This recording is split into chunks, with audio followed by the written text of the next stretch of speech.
Good evening. Nobody at the moment, but good morning, good afternoon, good evening, wherever you happen to be in your corner of the globe. You're tuned in to True Crime Discussions with Tammie. Excuse me for a sec.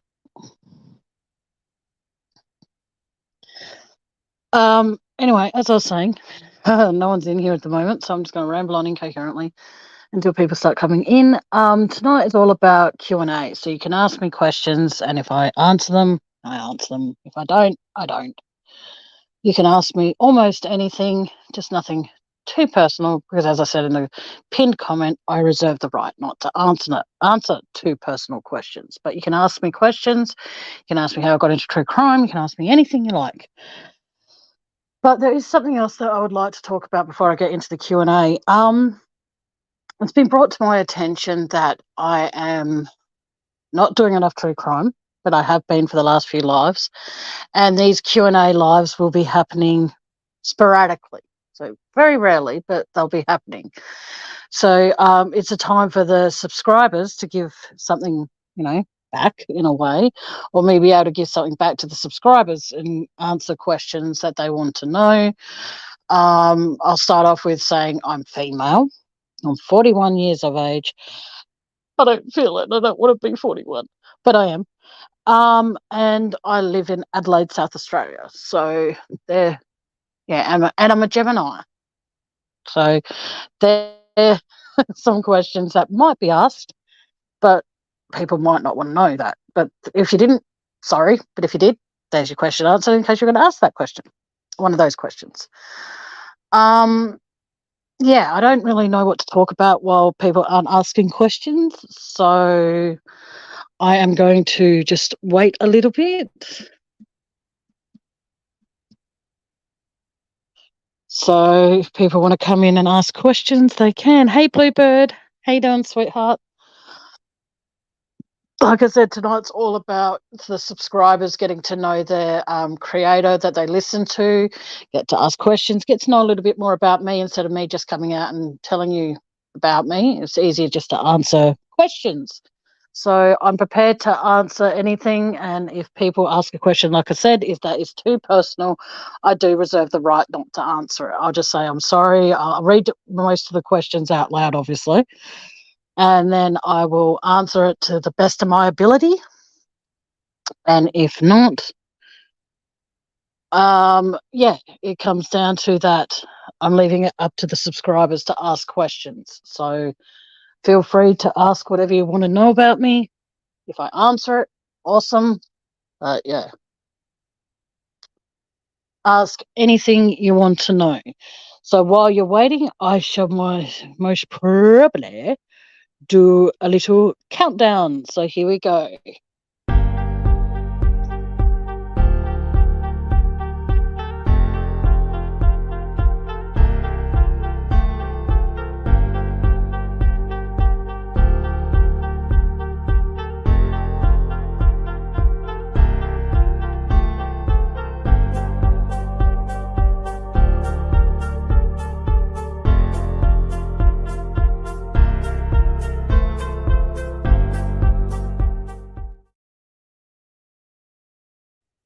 And I'm back.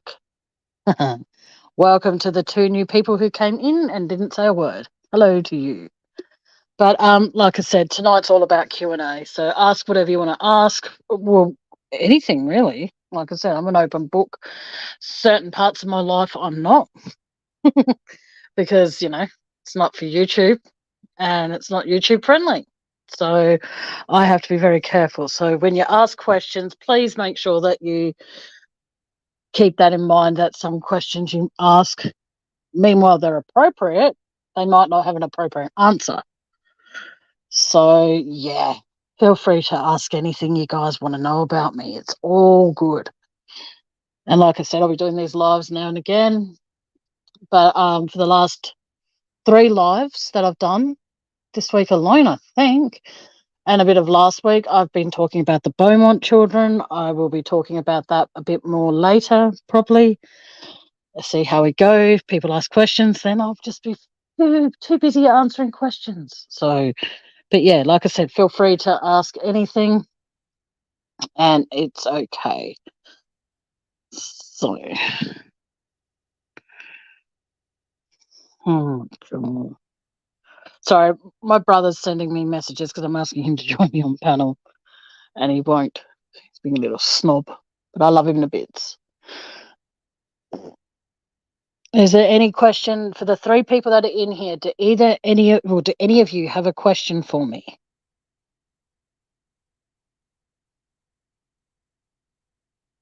It's all good. You can ask anything. Oh, the one things I'm just saying here in advance, though, I won't answer questions of what I feel about other creators that I'm not in talking terms with or anything like that. Excuse me for a sec.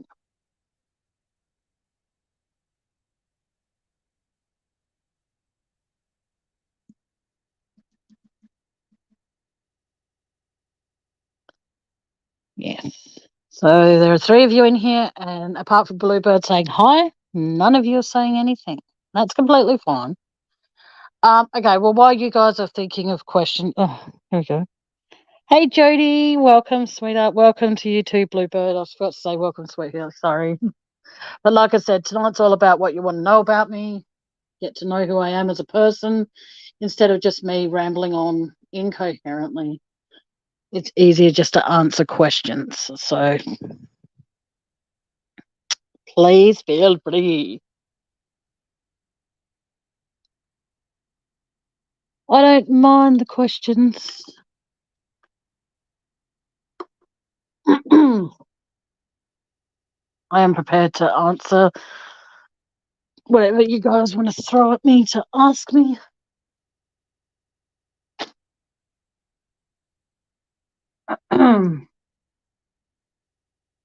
Oh,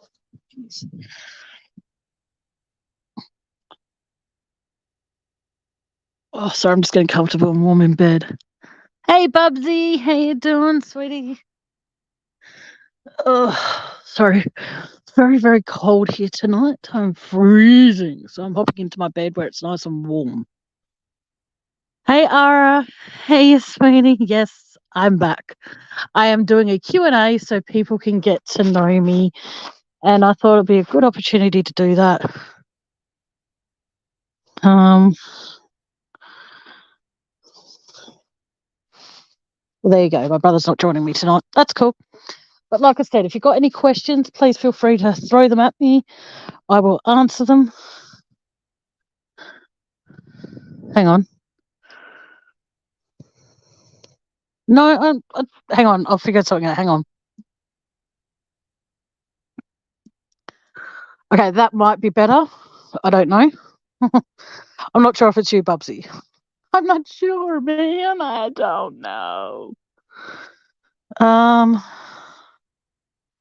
I'm cleaning at the moment.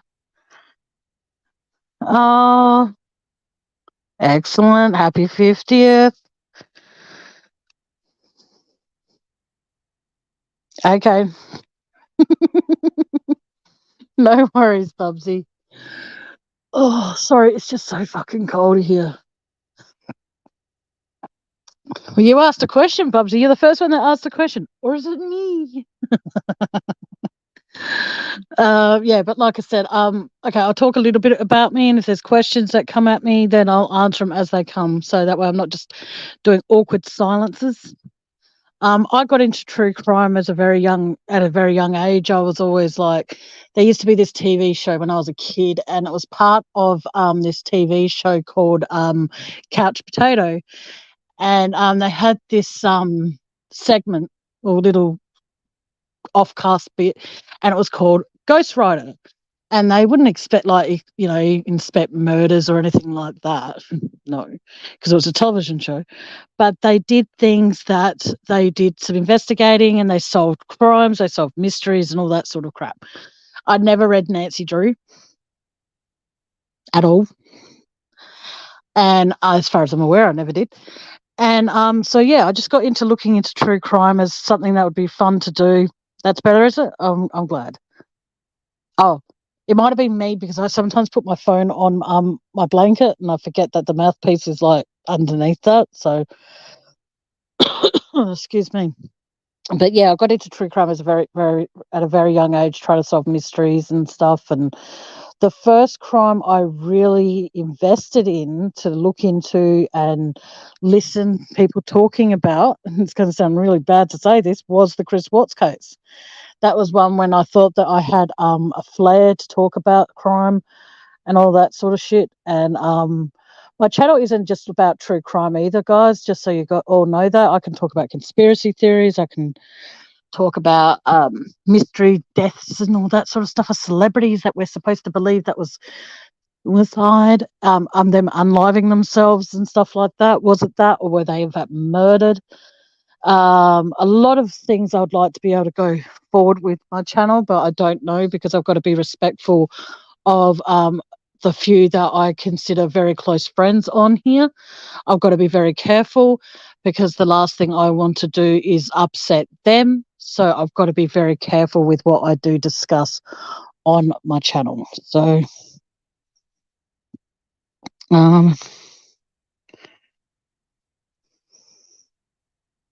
yes. Oh, wow. Okay. The last man hung in WA. Whoa. I think that one of my aunties, no, one of my grandmother's relatives, I think. This is when I need my brother up here to help me with this. She was one of the last ones hung in Adelaide. Oh, okay. Hey, Bubsy, if you want to talk about it, honey, talk about it. But if you want to talk to me about it one-on-one, looks like this isn't going to go well with the Q&A. I can end the live sooner rather than later, and I can give you a call and you can talk to me about it if you want to. So we have more in common than you think, Pupsy. I think. I'm not sure if it was hung or I don't know, but she was one of the last people executed in Adelaide. So that I haven't really looked into that much, but yeah. But know that I'm here for you, Bubsy. If you want if you want to talk to someone, you know that my chat and I'm here for you 100%. You know that. I hope. Well, I hope you know that now. But yeah, like I said, I got into true crime at a young age. When I was much, much, much younger, a girl by the name of Rihanna Barrow was abducted, and she was never seen or heard from. Her body's never been found, and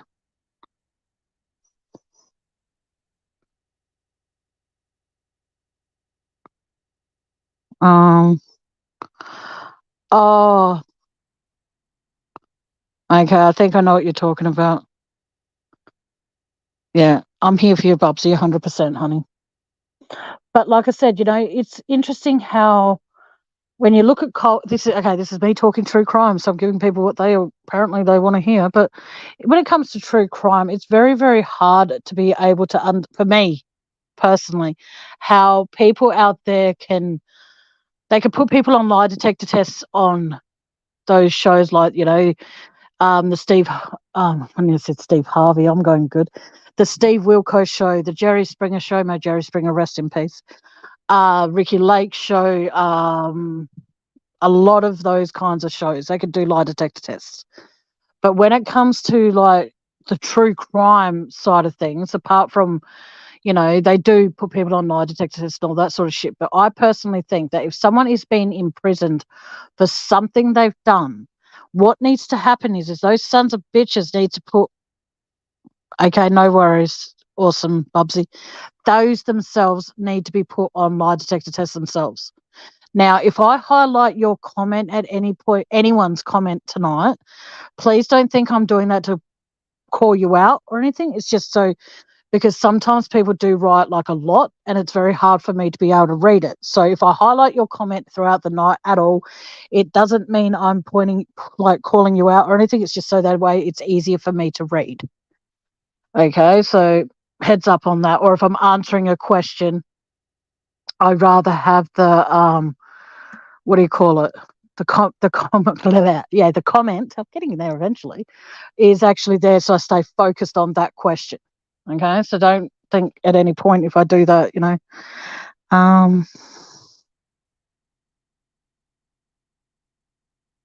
Yeah.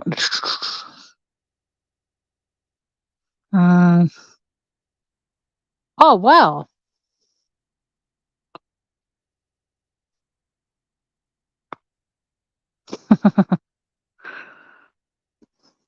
Okay. Uh,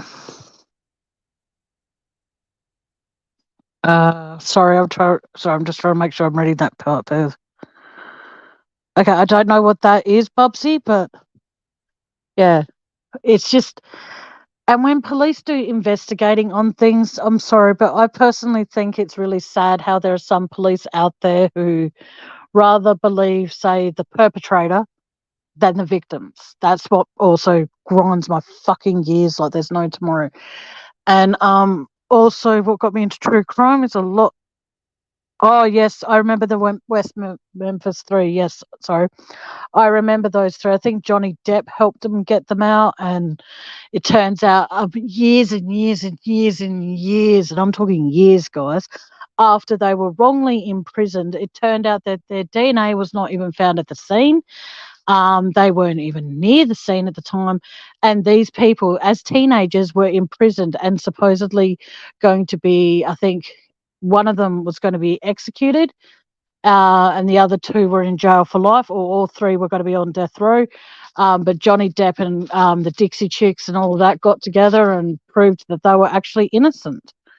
And it blows my mind how. Oh, hang on. Hey, Paisley. How you doing? It's Q&A tonight, and I'm just rambling on incoherently until people ask questions, hearing what tonight's all about. Yeah, so when the police do a bad job, say, for example, if someone's arrested for being pedophile, for example, the cops expect the people who are the victims to relive the events of what's happened again and again and again. And at the end of the day, they either don't listen to the victims' impact statements or anything like that, and then they release the son of a bitch. Now, I think there should be a camp for people like that they have to sleep on a bed of nails. And their blankets are blankets. They also have barbed wire wrapped, sewn into them. So there's no, hey, True Tam, how you doing, sweetheart? Good to see you here, honey. Yeah, so I'm just at the point now where I think that the police personally, like when they ask for the public's assistance, like, hello, we don't have the equipment to do the job for the police. Yes, it's good to have witnesses prove what they saw and all the rest of it, but I could be standing, say, for example, I could be standing next to True Tam, I'll say for her, for example, and we could see the exact same thing happen, but True Tam could have a different account from what I have. And I think that for the police to be able to say, we have reliable sources, we have this, we have that. Now, nobody witnessed Chris leaving the house with the bodies that morning of August of 2018. No one saw him leaving the house that morning. So how do we know there was actually witnesses? And it just makes me so fucking angry how the police put him on a lie detector test. Now, you've got to remember, okay, they put him on the lie detector test, I think it was the day after or a couple of days within the week of Shanann, Bella, Cece, and Nico being killed. They put him on a lie detector test. Now, his mind would have been all over the track like a fucking stray dog. Now, to call him in that's what made me angry. Yeah, the camera. Well, there's rumors going around that the camera footage that they showed, they never showed Chris dragging a body. Now, Chris, from what I've also heard from reliable sources, that. Hang on, sorry.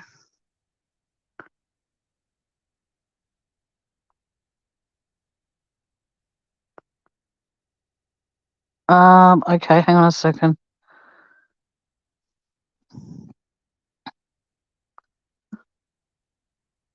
If anyone wishes to join me on panel, please feel free to. Anyone's welcome. But if you're someone I don't like, then you won't be. But no, I like the people that I don't like. I think are all blocked from my channel anyway, so that's a good thing. But what I'm saying is the fact that it makes me so angry. Yes, I think if you're talking about little Stevie's dad, hang on. Hey, Matt, I forgot to send you an email. I'm so sorry. But like I said, tonight's all about asking questions. Ask what you would like to know about me, and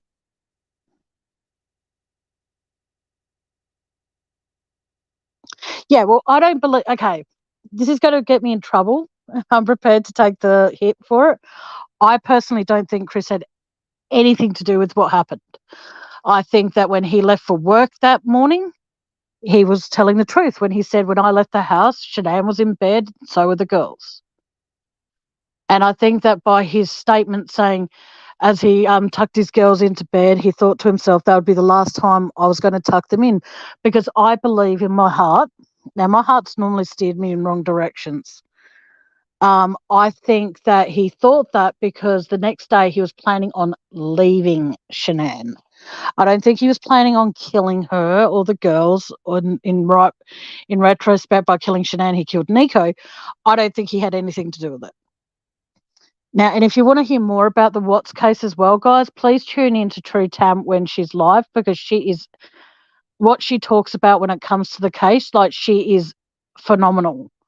She is someone I look to for input when I want to think of something and I can't think of it. And somehow True Tam knows my thought space when I'm thinking about it. And she then discusses that. I don't discuss with her what I'm thinking. She just comes out with things that I'm thinking. I'm like, whoa, and whoa, and whoa. So the Chris Watts case is one that I think they really need to get off their asses and reopen and actually look into the people that were actually involved. You're welcome, True Tam, anytime, darling. You do. You inspire me. And she does dancing on there. She plays music, and she does it all for mental health, guys. And she's a very, very good listener. She listens to everyone's opinion. She doesn't really just like listen to your opinion and then take note of it and then go research it and then come across as though she's miraculously come up with this opinion on her own. She does her own research, guys. She doesn't turn to other people and expect them to do the research and then she palms it off as her own. She doesn't do that. So if you ever do get a chance to listen into True Tam, please do. She's another Tammie and she is awesome. So please tune into her whenever she's live, guys, because like I said, she's amazing.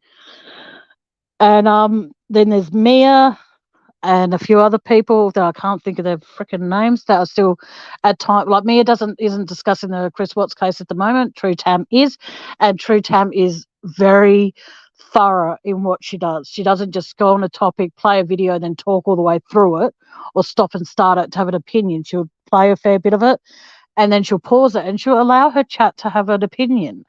And that's the same when Mia discusses the Chris Watts case as well. She goes really deep into it. So there are people out there who, like me, I won't talk about it that much. And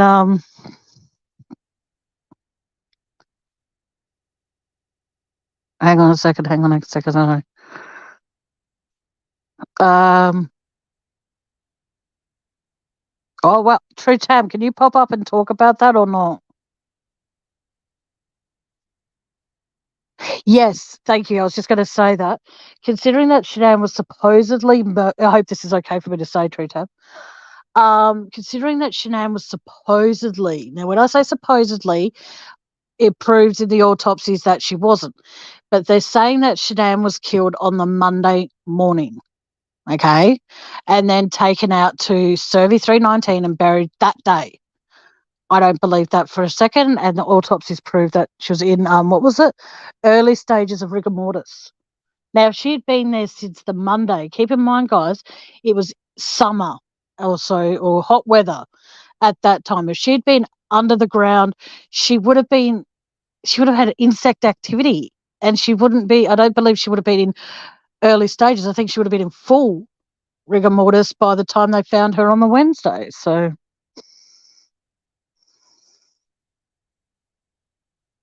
I personally think now this is going to make me even more of a target for people to hate me, and I'm prepared for that. I think that the reason that Chris claimed he was guilty is because in a lot of ways, well, true, Tam, I wish you would come up here, honey.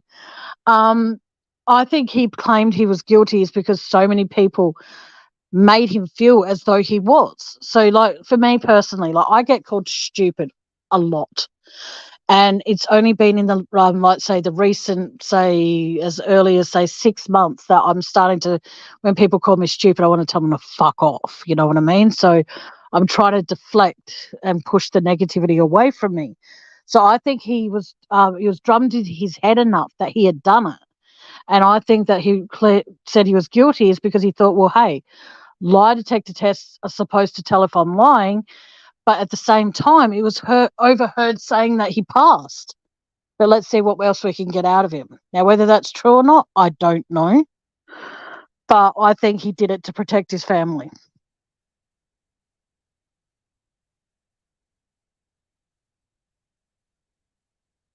Mm.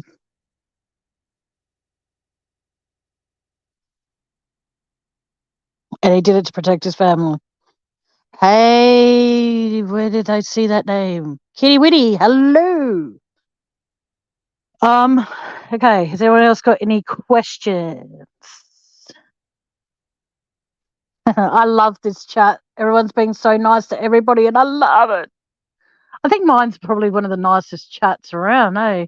It's where you can come in here, you can talk about absolutely anything and everything, and I don't judge. I try my hardest not to. But yeah, I have a few things to say about people now and again, but most of the time it's positive, so it's all good. But like I said, I do believe that Chris was led to believe he was guilty because, okay, this is one way of looking at it. And True Tam, I need your backup on this if I can. Oh, hang on.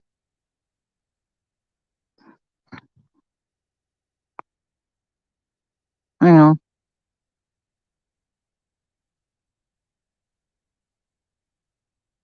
Oh, yeah. Tammie Lee's a gross pig.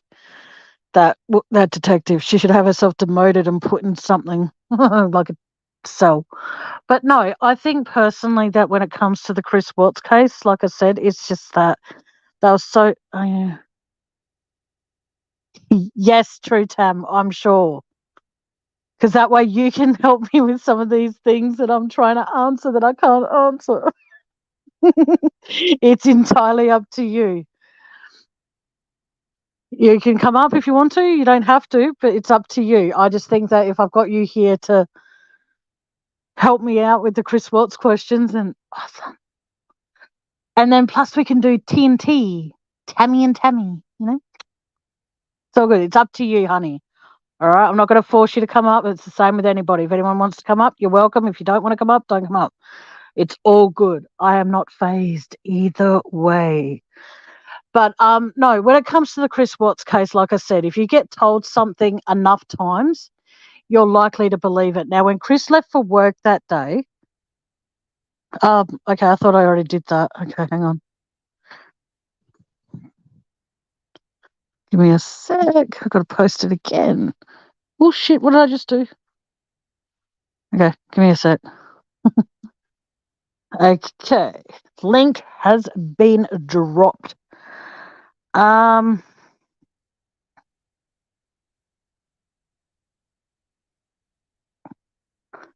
Yeah, I don't believe that I don't think Chris would have the stomach to be able to do that. And you got to remember who was sick when she was getting interviewed and says that she's been sick roughly since Sunday or Saturday. It doesn't make fucking sense. And if I'm not saying Kessinger's involved, I'm not. It's just a bit coincidental that she happened to be sick when she was getting interviewed.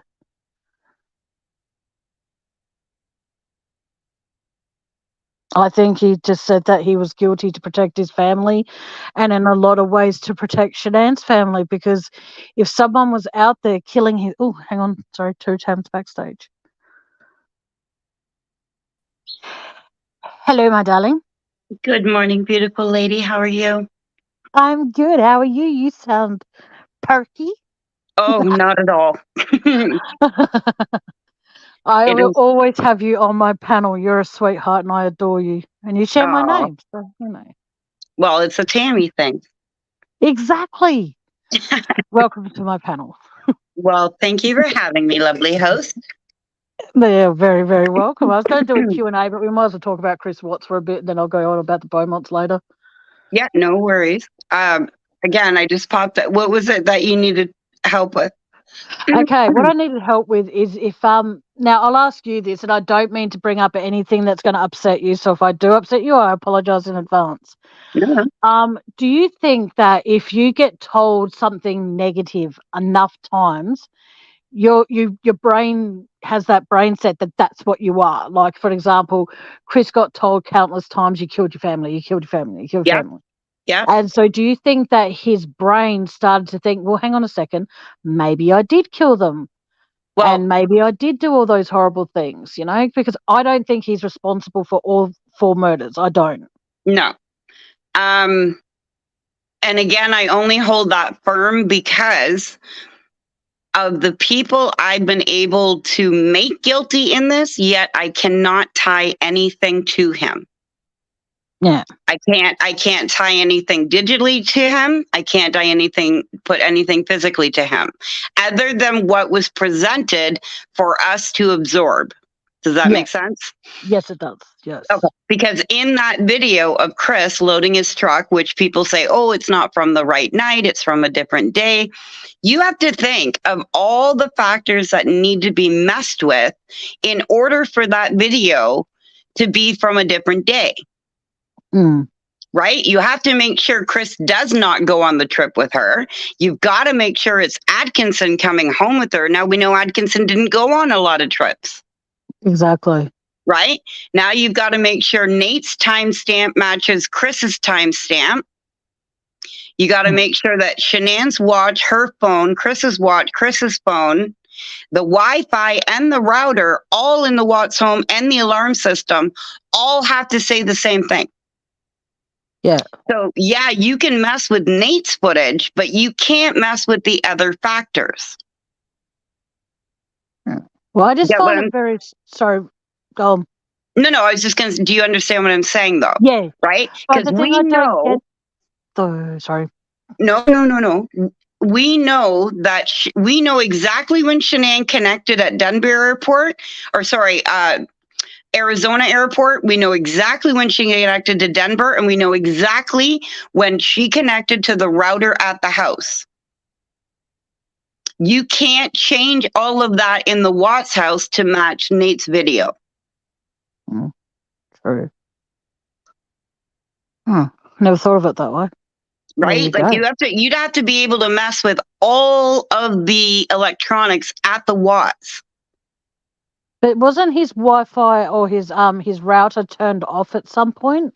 No, but their router is set to North Carolina time, which is why everybody was off on the time. When Shanann's phone, when her credit card rejected that shampoo order, yep, it said it was at like 2:30 in the morning. It wouldn't have been then. No, it would have been at 12:30 at night. Just like when Mommy Dearest had her vision of Shanann and the girls at like 4:30 in the morning in North Carolina. That was Shanann just got home in Colorado. Yeah, I don't. I smell a rat when it comes to that family. When you go backwards, but as for the rigor, like when they found Shanann, she was in partial rigor. Now, rigor starts setting in immediately. And one of the first things to happen is you're going to lose your bodily function, which means you are going to piss and shit yourself. Okay?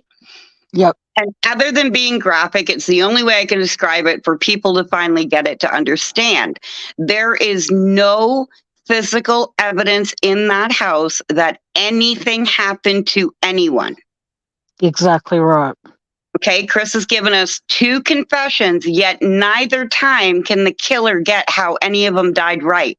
He still says they were strangled, but yet none of them were strangled. Yeah, and didn't he get the tanks mixed up? Yep, he marked Bella, Cece, and they were found Cece, Bella.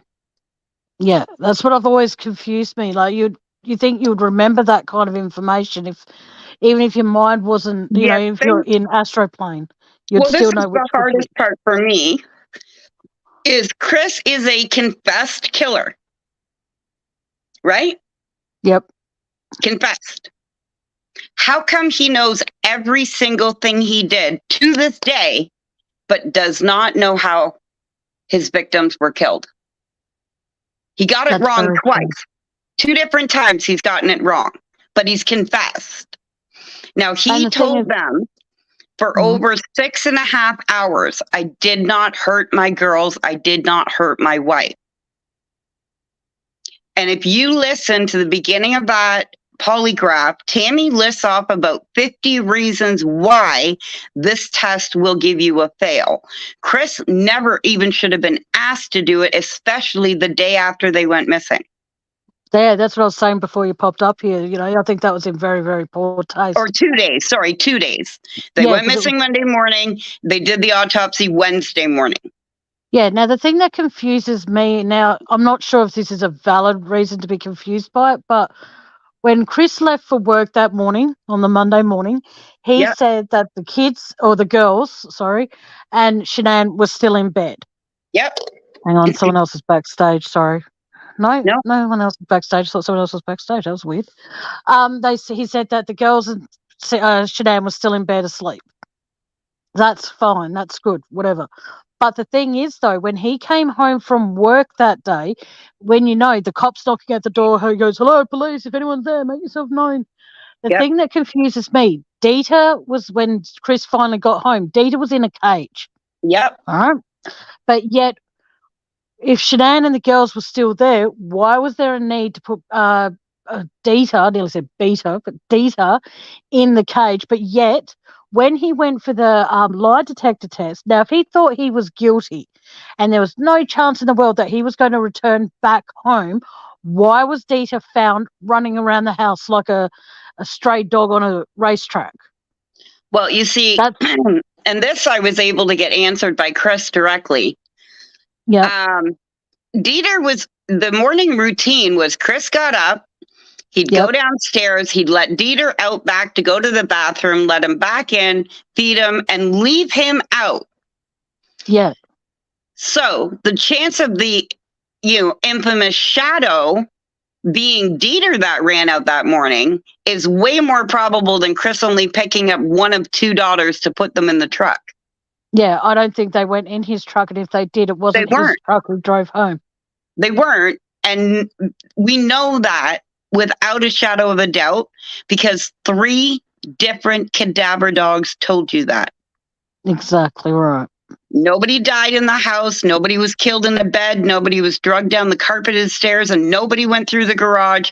And nobody dead ever was put in that truck.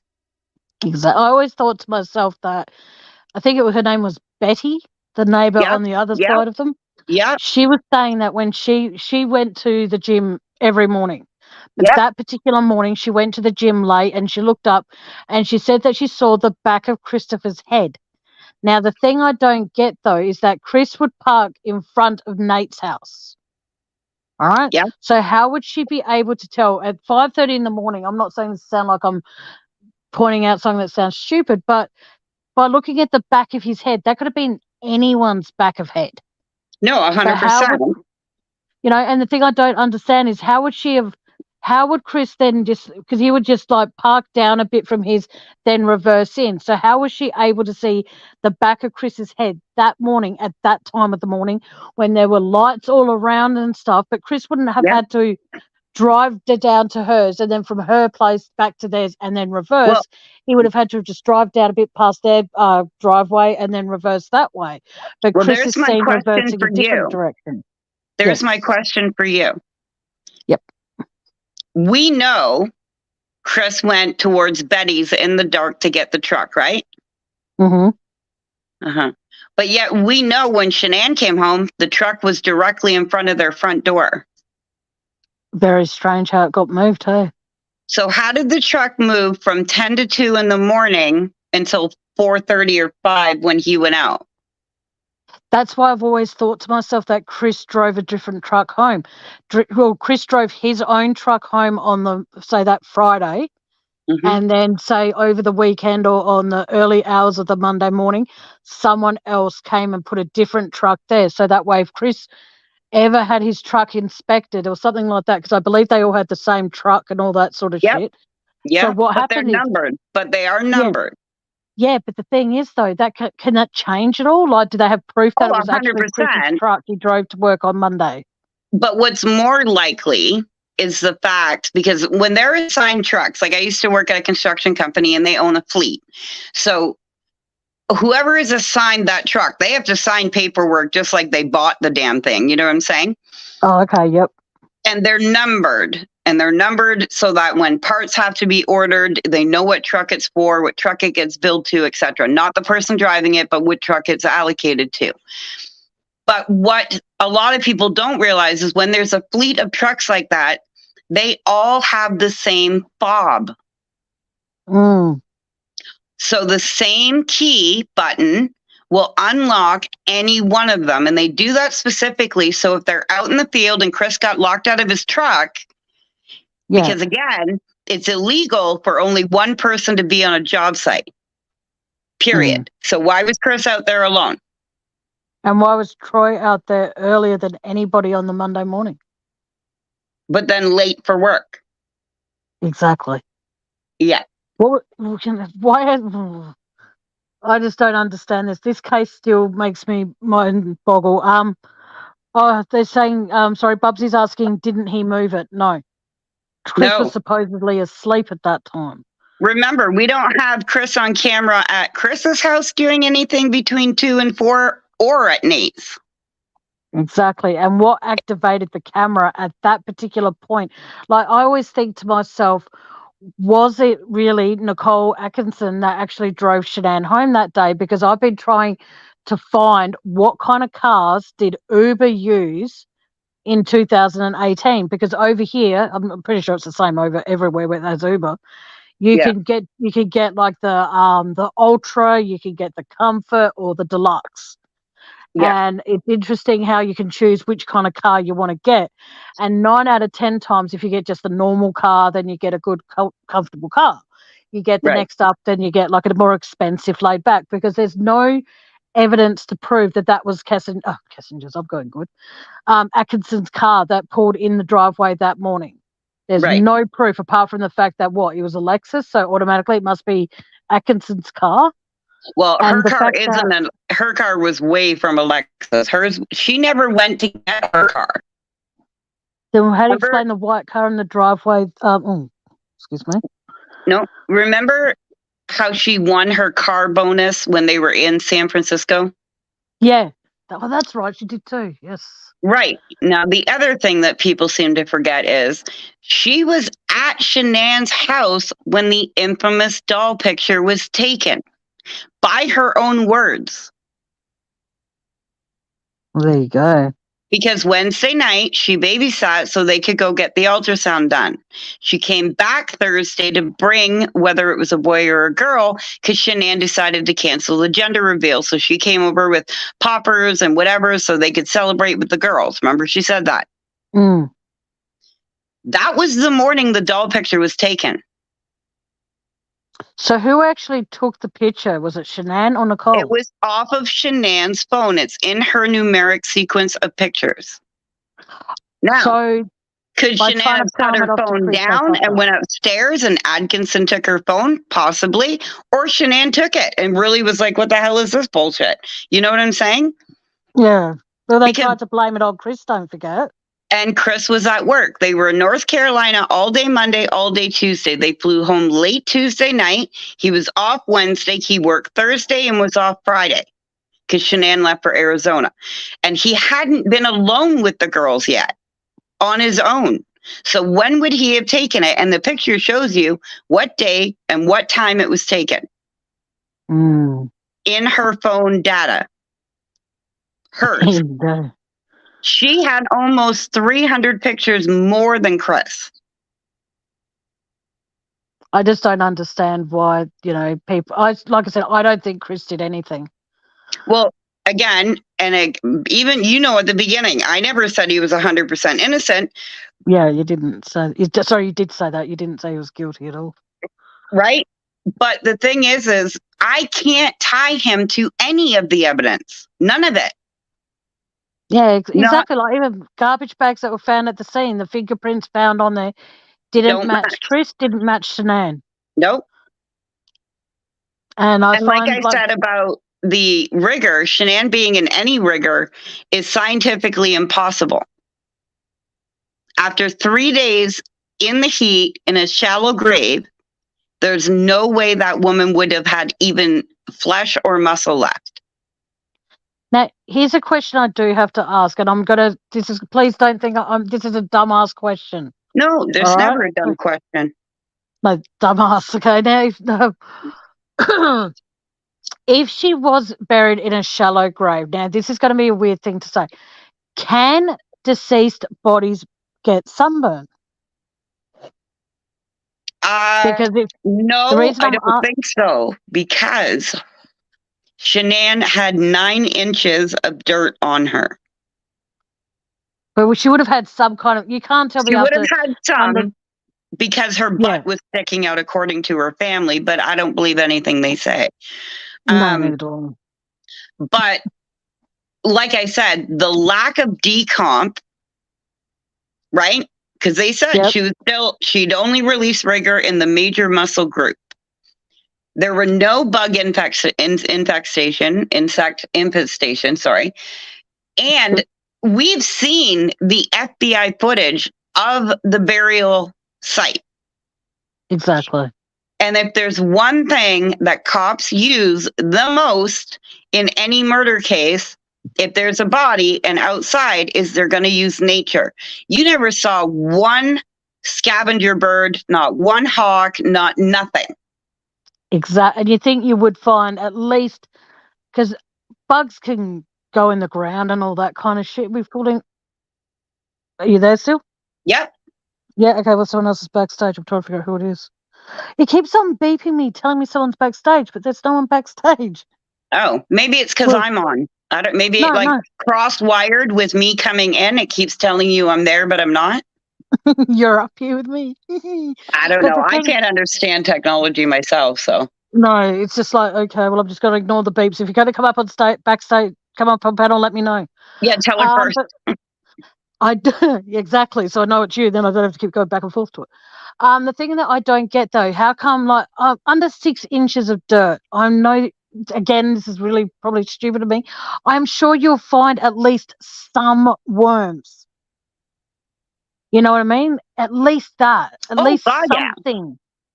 So how come there was no There worms should have found in been like her nasal passages or near her mouth or near anywhere or in her not eye even socket? worms. What That's about what I'm saying. flies and maggots? Maggots, Exactly. Like there was period. Yeah, like there was this woman that was I can't remember what story it was, but she was buried and she was found like 6 days after she went missing. She had fly activity, she had maggots, she had all the Yeah. sorry for the graphic guys, but she had all this stuff No, but like they were eating away at her, but yet Shanann was buried supposedly for 3 days and there's yeah. not so much as a fly bite on her. Not that Nope. flies bite, but nothing. No, but yeah, And nothing. and early stages of rigor mortis. If she was there for 3 days, she would have been in full rigor. I'm sorry, but she would have been. There wouldn't have been anything to rigor anymore. After Well, 3 days in those temperatures, Shanann would have been skull. that's pretty fucking scary when you think about it. Like, I And personally, not to mention, we have to remember the very misleading broken rake.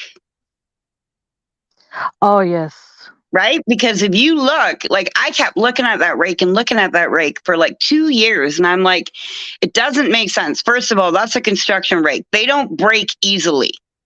So no, that thing had to have been driven over. Do you get what I'm saying? yeah, definitely. But yet they took no tire impression cast There's pieces. no tire marks anywhere near Shanann's grave. There's no claw marks from the rake in the dirt or on Shanann. And remember, she was in a downward dog position in rigor. And also, don't forget, she had fake nails. How come, if she was fighting for her life or anything of that sort, she would have like? Because I've only one time I lifted a pile of books and put them down, and I broke at least 2 nails, and that was fake nails, Right. obviously. But Right, that but I broke Shanann two of had them. Her nails were According in to perfect autopsy, condition. Shanann has 0 defense wounds, which means she didn't fight anybody off. Do you think that chloroform could have played a part? 100%. That's always been my number one. Yeah, because I was But back to thinking. the grave site. So there's no, Mm, sorry, just real quick because I'll forget again. But there's no rape marks. But what is also missing is, remember, she is in the middle of a cattle field in the is that mountain of Colorado. where Okay, there's which mountain means lion? there's mountain lions, wolves, coyotes, you fucking name it, and none of them were clawing at a body there for 3 days. Come on. Yeah, I think she was put there after he was arrested. Oh, well, not She was after, but just before. that is exactly right. She was put Bubsy's saying, there. who do you think? No, Sorry. sorry, not after he was arrested. Sorry. He got arrested Wednesday night. He said he confessed Wednesday at supper time. They found Shanann Wednesday night at midnight. They were brought there after midnight Tuesday, going into Wednesday morning, right after Chris was at the station with the FBI guy. Oh, yes. And then the FBI goes to the house, like you said, and Dieter's running around wild. Yep. Yes, because again, their morning routine was Dieter comes out in the morning and he stays out. Yeah, so that's why I was confused as to why he was put in a cage. But if he was let out now. Sorry, Bubsy's now asking both of us or you. I'm not sure. She goes, who do you think did it, and what was the purpose? Money was the reason, and I'll let Tam answer the other one. Well, money is the number one reason for murder. Above anything else, money is the number one. And if you follow the money trail to everybody that profited in one way or another from this case, it leads you directly to your murderer. Mm-hmm. Now, in my opinion, and the evidence that I've pieced together, and I mean evidence, not bullshit, and if it's by somebody, what somebody said, it came out of their own mouth. Like the horse's mouth would have made me go, okay, yeah, you're fucking guilty. In my opinion, and with the evidence, physical and digital, it has led me to her family ordering this hit. And I trust me, I never wanted to go to that rabbit hole. I never thought I'd get led to it or anything of the like. But when you tie all of the evidence together, physical and scientific, everybody that Chris and Shanann thought loved them did not. Yeah. Because, like I said, think of the movie Free Willy. Yeah. It was it was more financially beneficial for them to kill the whale than to keep it alive. Yes. Now, let's tally up everything that Mommy and Daddy Dearest made off the death of their one whale being Shanann. And I don't mean that disrespectfully. I mean that in the sense of like Free Willy, it was the insurance money. Shanann, same fucking thing. Got her insurance. Chris's work insurance after they sued the Watts for it. Mommy Dearest had her own life insurance out on her own daughter and each granddaughter individually, making herself the beneficiary. I don't know a mother, let alone a grandmother, that ever thinks she's going to outlive anybody in her family. Then they got the house, all the contents, everything she owned, her wedding ring, and the piece de resistance. They are now co-owners of Dirty South. Paisley disagrees with you. She thinks that Chris did it all. I'm just sorry, Paisley. No, and I won't argue that, but I need you to give me one piece of physical evidence that proves that. And you can't say his confessions because they don't match the evidence, and you can't use a lie detector because it's not admissible in court. So give me one piece of evidence that actually proves Chris did it. Well, she's saying They're saying, sorry, I can't remember if Paisley's a male or female. So I'm going to say they're saying that because he wanted a new life. Chris already had his bags packed, ready to. At Okay, no point, okay, she dropped off, and now she's back. at no point was any of this going to benefit Chris, whether Nicole showed up at lunch or not. Okay, at no point. Look at the amount of evidence. There was more evidence planted in that house than there was in the Making a Murderer case. Yeah. And that shit was planted. Okay. Blood was planted. Buttons were planted. Bones were planted. You name it was planted. And there was still more planted evidence of Chris doing something to Shanann than there was of Stephen and Brendan doing anything to Teresa Hallbach. Yeah, now the thing that really stumped me and has stumped quite a few people that when I've talked about it with them is the fact that when they you keep disappearing and reappearing, it's kind of scary. What happened is that they put a lot of the evidence that when Chris was arrested, they went back to the house. That's when Dita was running all over the house. Yeah. They put the evidence in plastic bags. Yes, which is the number one no matter what, unless you're out in the middle of nowhere and all you have is a Ziploc bag for a cigarette butt, then okay. But you never, ever, ever put evidence in a plastic bag, especially any type of cloth material, because it will cause condensation, which causes sweat, which then removes any evidence. Exactly, or it can fuck with it, not remove it, but it'll fuck with it severely. But what they're not and that's what I was thinking about, like even Rourke made, there's only one reason a DA would ever have anybody sign a form like this.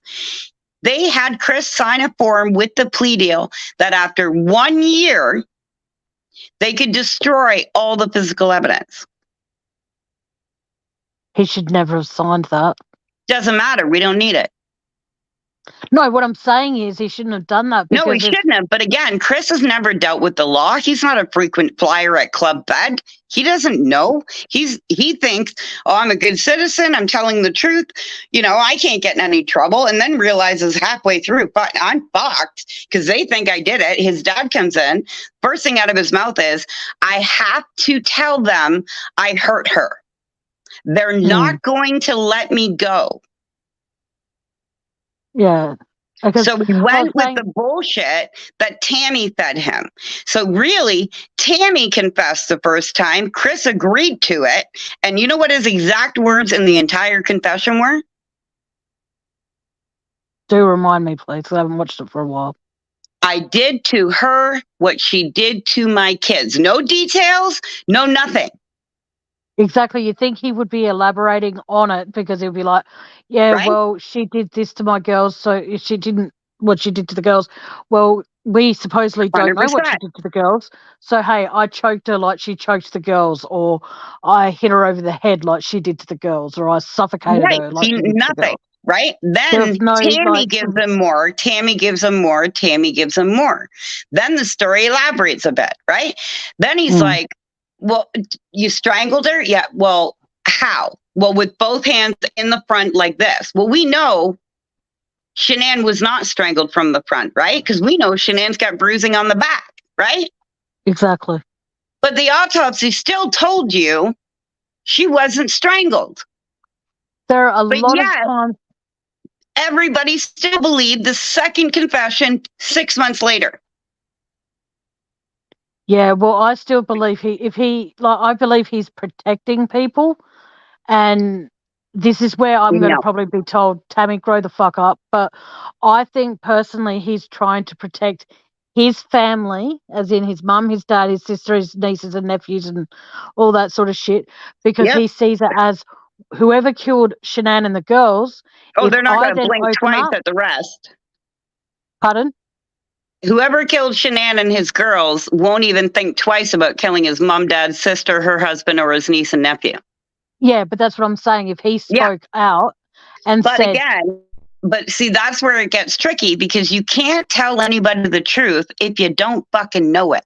And if Chris knew the truth, Yeah, I think he would have said something to at least his dad within 5 years, and he has not because he doesn't know. You got YouTubers still convincing his parents that he's involved somehow when there's no evidence to tie him to it at all.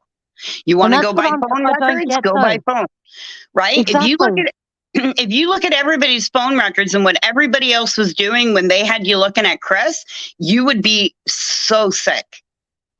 Yeah. So Well, sick. didn't you?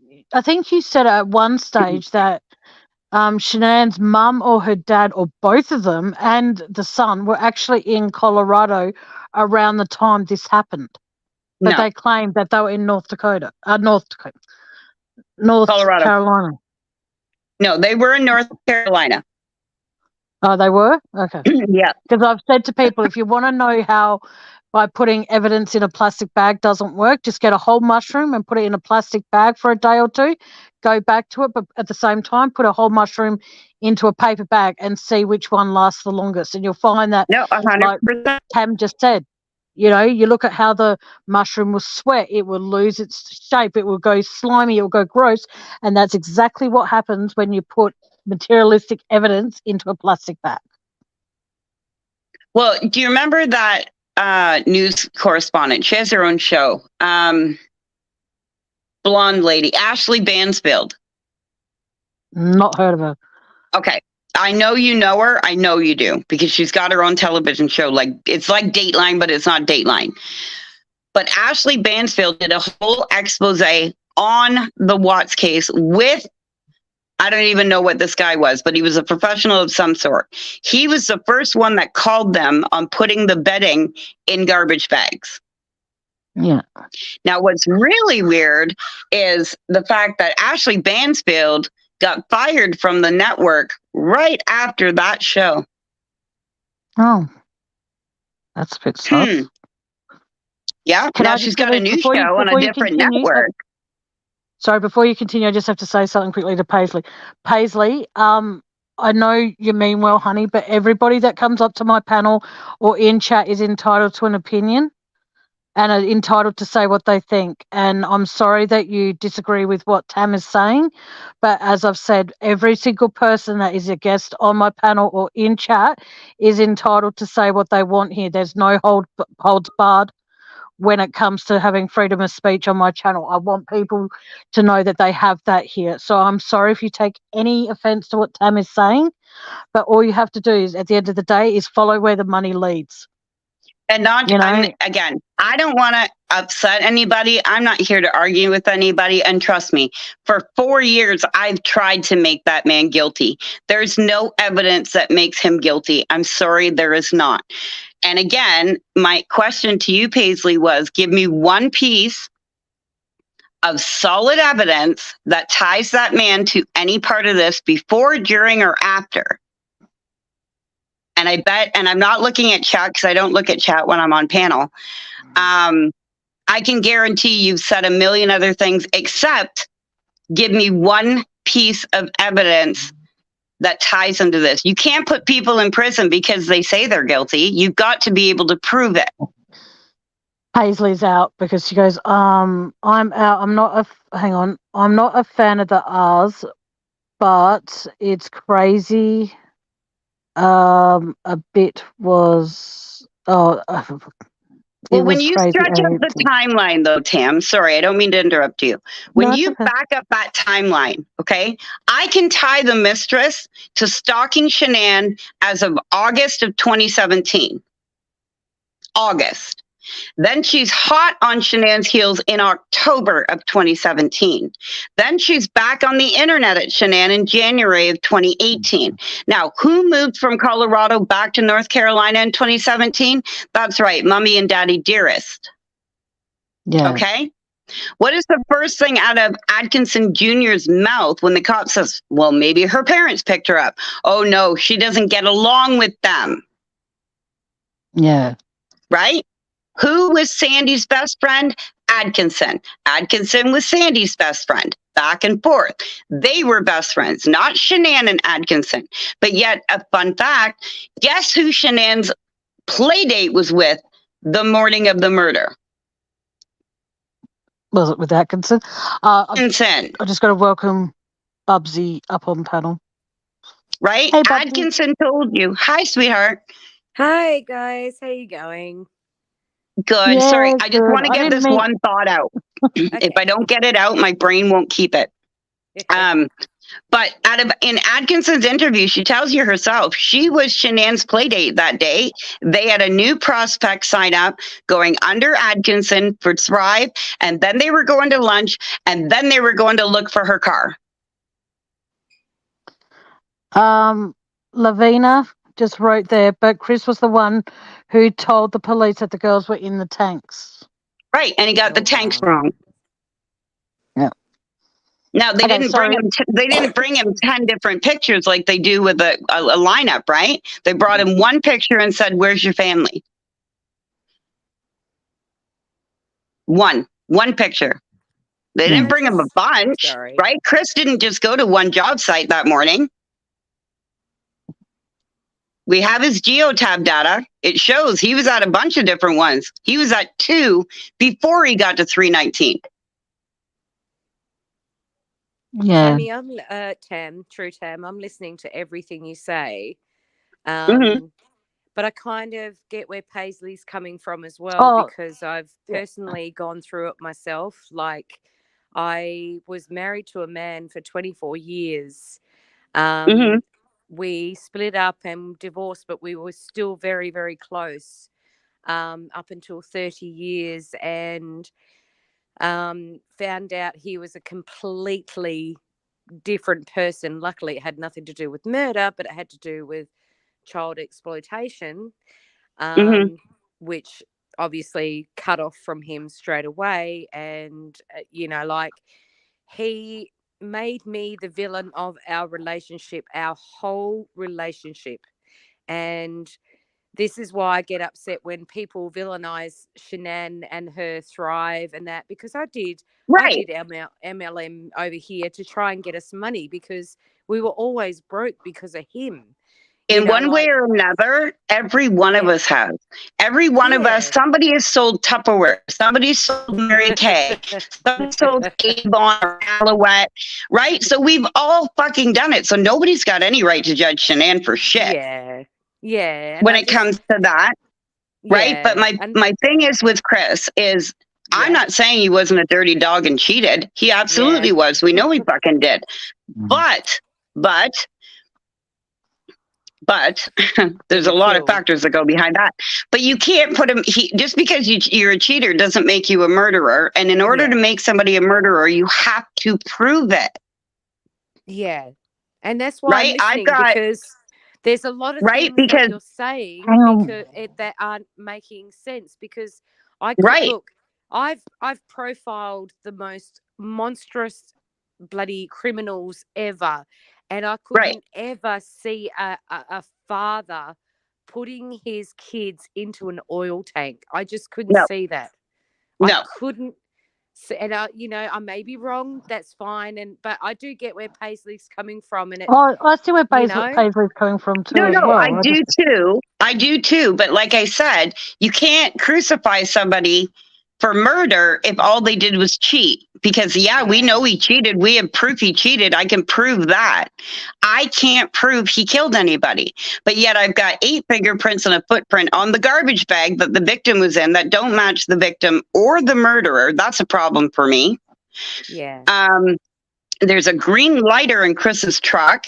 There's definitely video footage messed up on Nate's end that he tried to delete. And the best part is because when they asked Nate for that footage, right? A lot of people honestly believe it stopped there. When he gave them the stick, they honestly believe that they went, okay, we got all the footage. No. Are you kidding me? The FBI was in this. They sent a warrant to the company of where his security system was, because they know people delete shit. Yeah. Right? Now, we got footage of Shanann being dropped off, but not walking up the driveway. Now, the perfect reason for that is Nate's camera is motion censored, but also has a 10-second delay between intervals, right? I thought there was camera footage of her going to the door. No, that's on Chris's camera, not Nate. Oh, okay. Okay. Right? Nate has her pulling up, but then that's it. They don't have her coming out of the car. But the Nate's footage gets trickier because then, for some reason, a motion censored camera records Chris's truck solid for 27 minutes, doing nothing with nobody out there. Oh. And then we have the hero who shows up and tells us, well, I backed my car in and my son stood on it to look in the garage for the car and the car seats. Where's that footage? True. That proves that Nate had already deleted footage before the cop got there. But it's just so weird that he looks so guilty when he was in their house, you know. Like, well, just like they told you that he was texting with his girlfriend the whole time, but yet Chris's cell phone and her cell phone proved that that wasn't true at all. The very first communication between Chris and Kessinger is at almost 5 o'clock that day. They're over at Nate's at like 2:30, almost 3 o'clock, because Baumhauer clocks in at the house at 3 o'clock. Okay. Then who did Chris message and say you can't do that? They would freak out. And Lavina is also saying, how did he know they were in the tanks though? Again, they're telling him, you did this, you did this, you did this. Here's one picture of one job site. Where are they? It's like having a blank piece of paper and a picture of Waldo or Wally in the middle. Staged that it was him. I get where you're coming from. 100%. Again, he marked the tanks wrong. He marked Bella, Cece. They found Cece first with the pull-up. That was confirmed by Sandy out of Sandy's mouth. Right out of her mouth. Which one wears a diaper? That's my Cece. Keep going, find my Bella. Now, what's weird is, out of Troy's mouth, was that the water truck was ordered to come on Tuesday, because the oil was so full, they were going to drain all the oil on Friday. Now, if you know anything about a drain and liquid, and if there's anything in it, it's going to block that drain, right? And you're telling me they drained, it took 4 hours to drain all that water off the tanks, but yet neither body clogged anything or destroyed anything.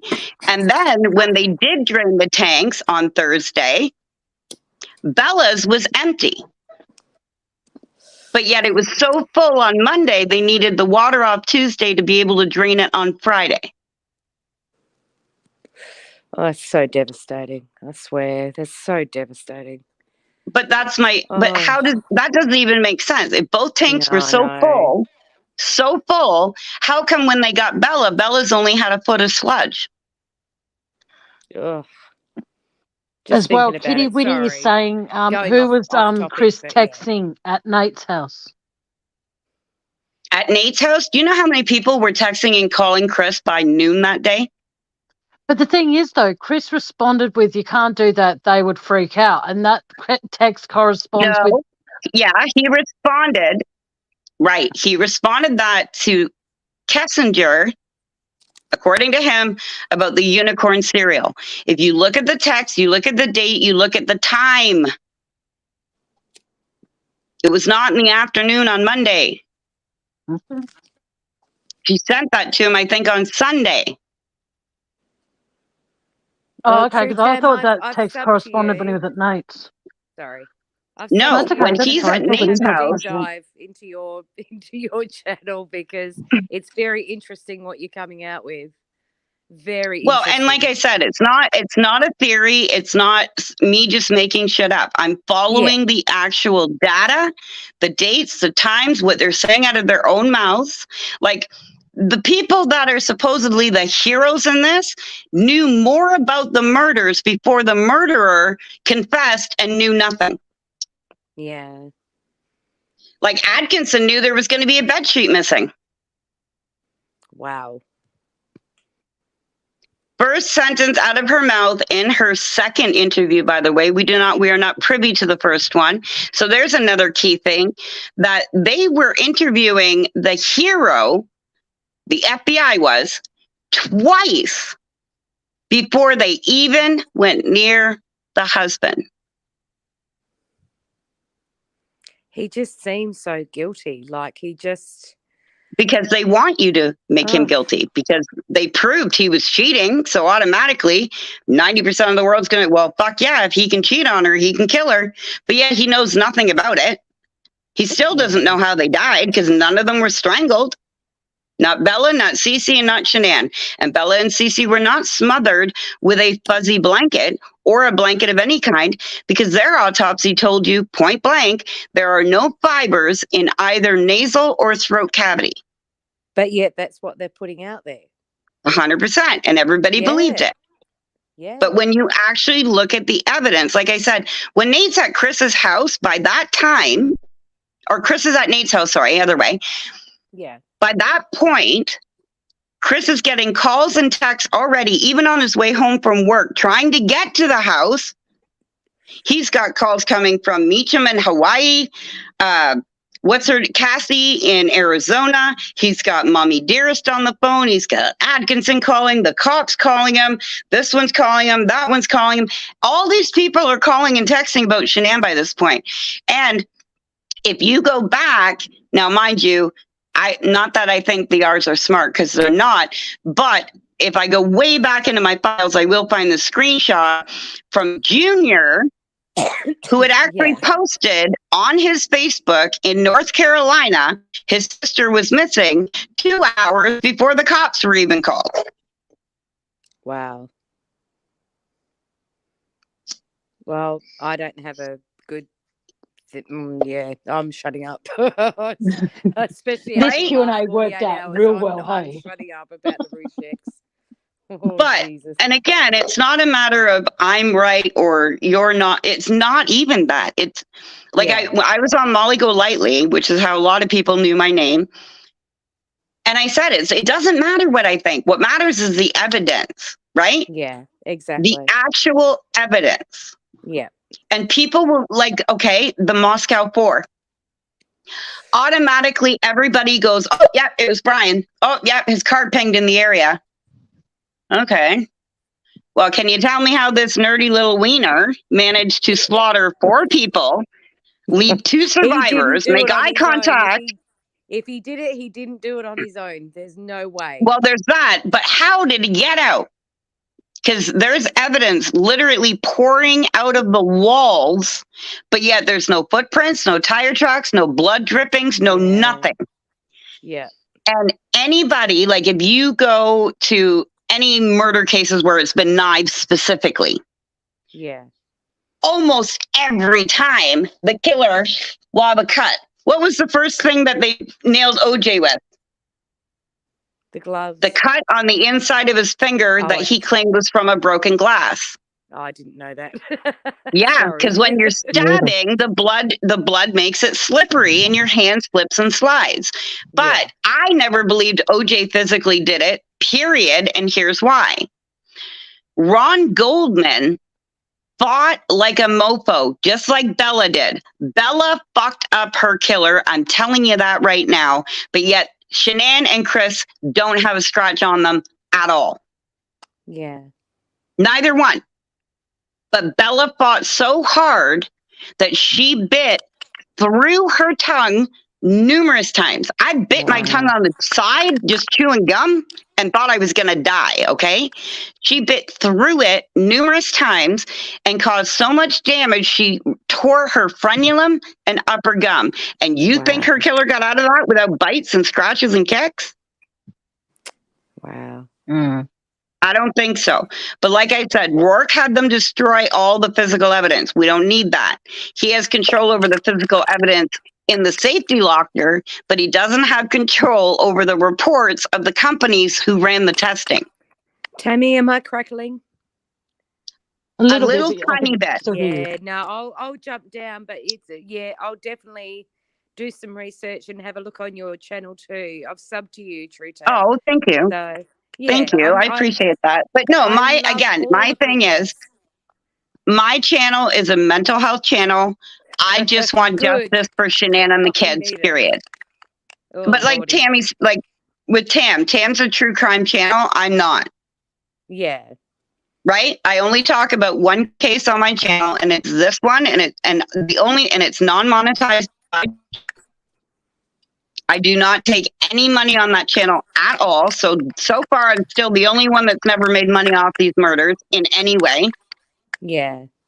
And from day one, this has nothing to do with Chris or getting Chris out or anything of the like. Whoever killed Shanann, Bella, CC, and Nico deserved to be in prison. Every single one of them. And trust me, there's a lot of them. All right, I'll definitely have a look, but I'll drop down, Tammie. Thank you. Yes, and I'm going to, all right, Bubsy, Tam, I'm going to drop you down after the live if you like. Yeah, no, I won't call you, but I'll call maybe tomorrow. Oh, all right then, darling. Just know last I'm here 48 hours has been shit, so. Well, just know I'm here for you if you need me. All right, Maddie. Bye. All right. Oh, bye, darling. Bye. Bye, sweetie. Oh my goodness. She's a sweetheart. I adore her to the moon and back. She's always a good person. Bubbles? No, Bubsy. Oh, Bubsy. You know what's funny? Yeah. I always thought Bubsy to you was your brother. No. That's did you call him Bubsy? No, I don't think I. Oh no, I think do I? I don't know. No, yes, you do. You called him Bubsy before. Yeah, Bubsy's a sweetheart. That's hilarious. I totally thought Bubsy to you was your brother, saying like it's Bubsy to you. That's hilarious. Oh, fuck. I reckon my live stream is fucking up big time. I don't know what's going on. It keeps beeping at me. But yeah, I just find this case very complicated. For one. It is and it isn't. It is in the sense of they've blown so much smoke at people that it confuses them from thinking as clearly as they normally would. Right? Like I said, if you take Chris Watts out of the equation and you focus solely just on the evidence itself, like I said, the autopsies alone prove they weren't even killed on Monday or deposited on Monday. Well, Chris, from 3 o'clock on Monday afternoon, 1 hour after he gets home, when Baumhauer shows up, he brings 2 undercovers. So from that minute on, they're on Chris, 2 of them, one in the front, one in the back. So if they weren't killed and put there Monday morning before anybody knew anything, then how the hell did he pull it off after? Exactly right. And still not know anything. You think after all this time he would remember something? Well, yeah. If you were there. Right? Chris didn't even realize they were dead. Like dead for sure. Until the court. Because he was actually because if you think about when he was in the interrogation room, even though his back was turned to us, there was no sign of him shaking or anything. But when he was in the courtroom, his leg was going shaking like vibrating. Yeah, because when he was walking in, when they brought him in, when they brought him in, somebody yelled, "Chris, why did you kill your wife and kids?" And he looked like he'd just been hit by a truck. Well, because when Chris walked in that courtroom, he'd been in isolation for 97 days. You'd think that would be illegal. Left, it is illegal. When he never even got his phone call. Chris's first phone call after being arrested was that Thanksgiving. Oh, right. Hey, you hear Ronnie saying we're deep frying the turkey. That'd be gross. Chris was no, it's actually really, really good. It sounds gross, but I'm telling you, it is the most delicious turkey you'll ever eat. It is so tender. I'm telling you, it's weird. I would have thought the same. But anyway, Chris was kept, and not just in isolation, Chris was kept under suicide watch, which means you're in a cell with the lights on 24/7. So you don't know if it's day or night. There's no window. There's no bed. There's no nothing. No blanket. He was in his underwear was all he had for 97 days. Shit. The first time he even saw anything was on that day when he left the courtroom after sentencing. He got taken, instead of back to isolation, he was finally brought to a cell where they gave him his uniform, a bed, a toilet, a sink, etc., and he could see the TV through the bars. That was the first time he'd ever seen anything about the girls on the news. Oh, right. Yeah. That's pretty fucked up. Except for the news from Tuesday night, right? Because Tuesday night was when he did the interview, or during the day, and so did Atkinson, about them being missing. But from Wednesday until November, when he's sentenced, he saw nothing. No paper, no TV, no nothing. Oh, and like I said, there was a witness who heard him yelling and screaming, "I didn't hurt them. I'm not signing it." Right? Now, the reason why I took faith in that person's account is because at the time where Chris was being held, it wasn't prison, it was jail. Jail's where you sit till you get your sentence. Okay. Okay. It's different than in Canada. In Canada, we have jail, period. Right? Yep. Doesn't matter if you're in for a day, you're going to prison. That's how it is here. But there, they've got jail and then prison. Chris was in jail, which means the guy that overheard this could have been in for a parking ticket. Yeah. Right? Unlike all the people that have come out on the YouTube creator channels claiming they were in prison and Chris told them everything, those guys are frequent flyers and live in prison. Yeah. And the reason why I took stock in the first person is because of where they reported to. They didn't go to the Inquirer. They didn't go to YouTube. They went directly to People magazine, and everybody ignored it.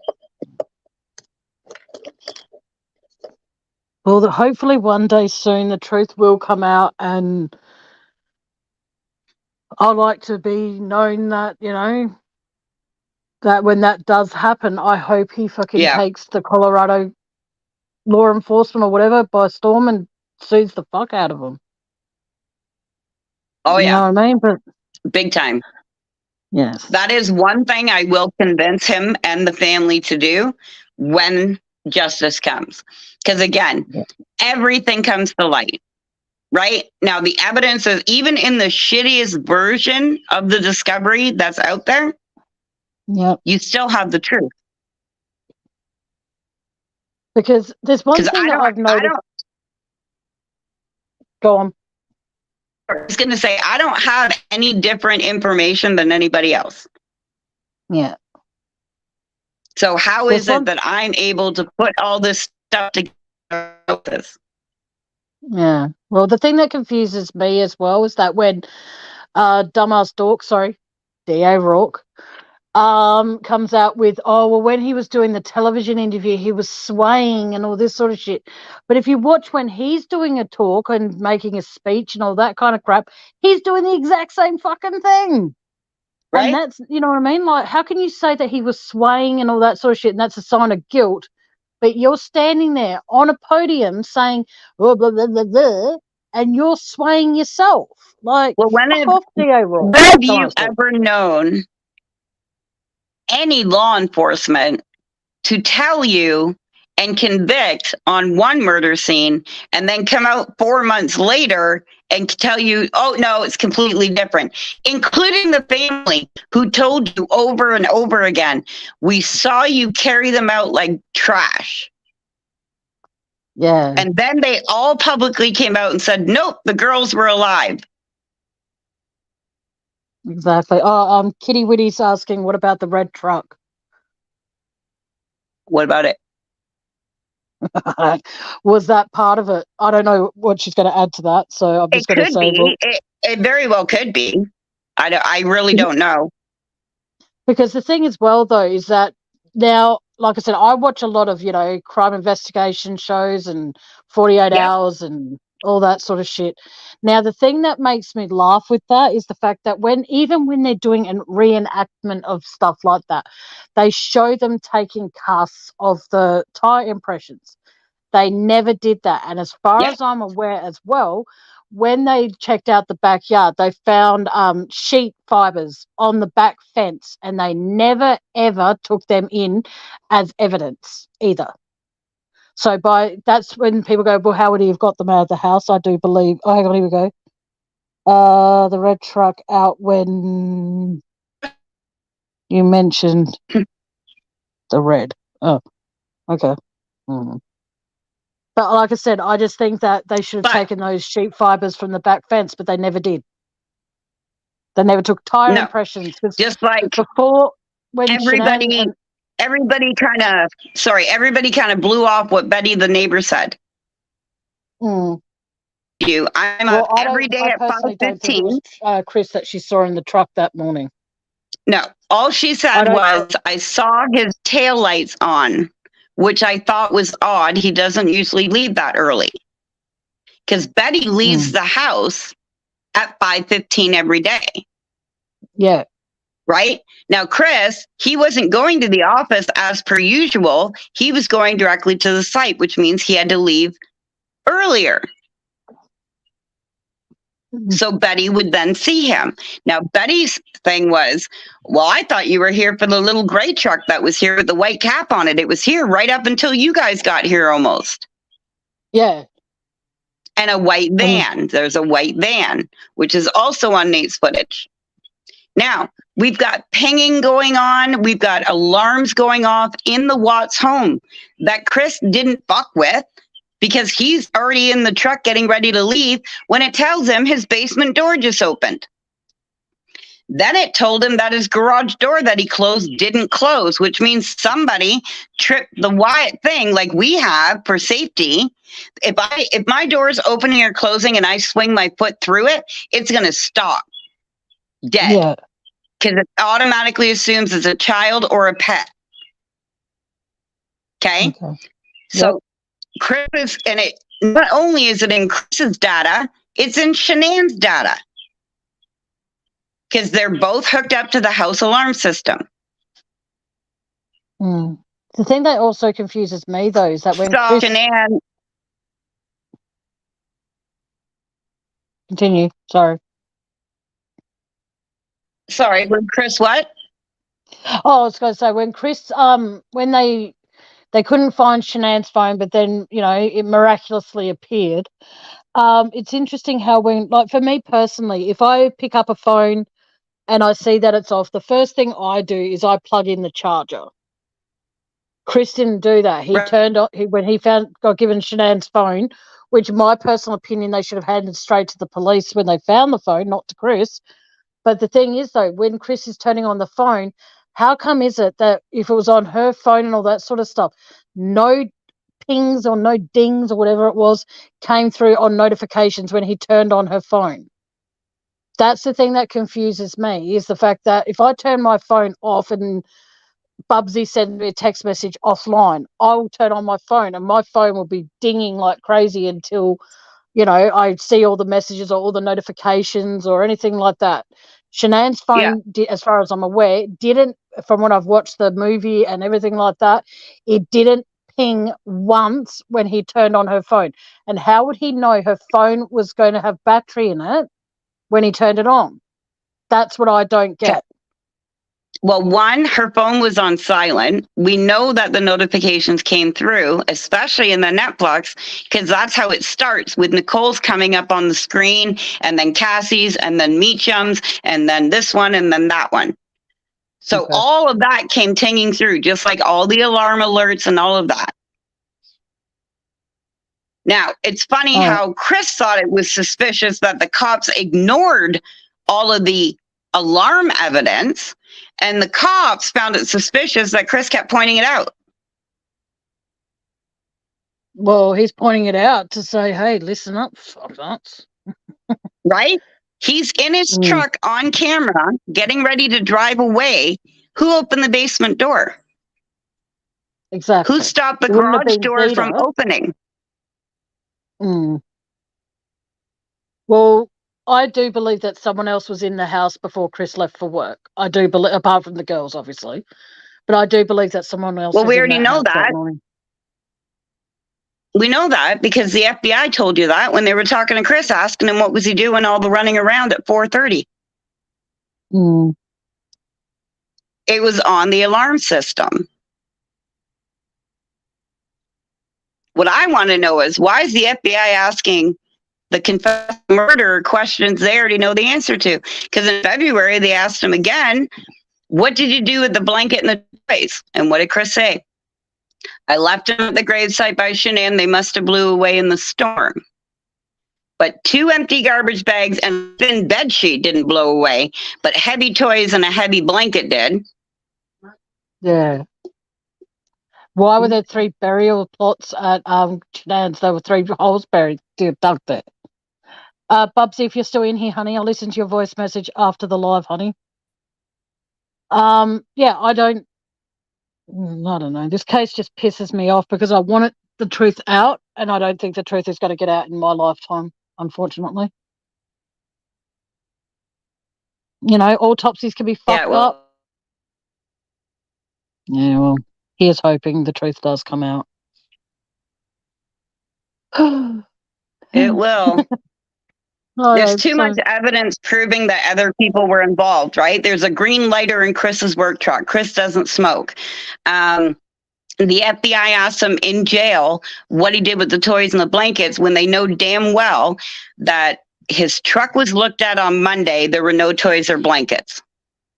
But when they took the truck on Wednesday and went through it for evidence, the toys and blankets magically appeared. Now we're back to that fob from the company that opens all the trucks. Yeah. Because remember, Chris moved the truck to the other side of Betty's so that the news reports wouldn't get Anadarko on the news. Yeah. Which means Chris and the house were being watched in it, but nobody was watching that truck. And the magical shovel was noted in the truck on Monday, but magically gone by Wednesday. Did NK smoke?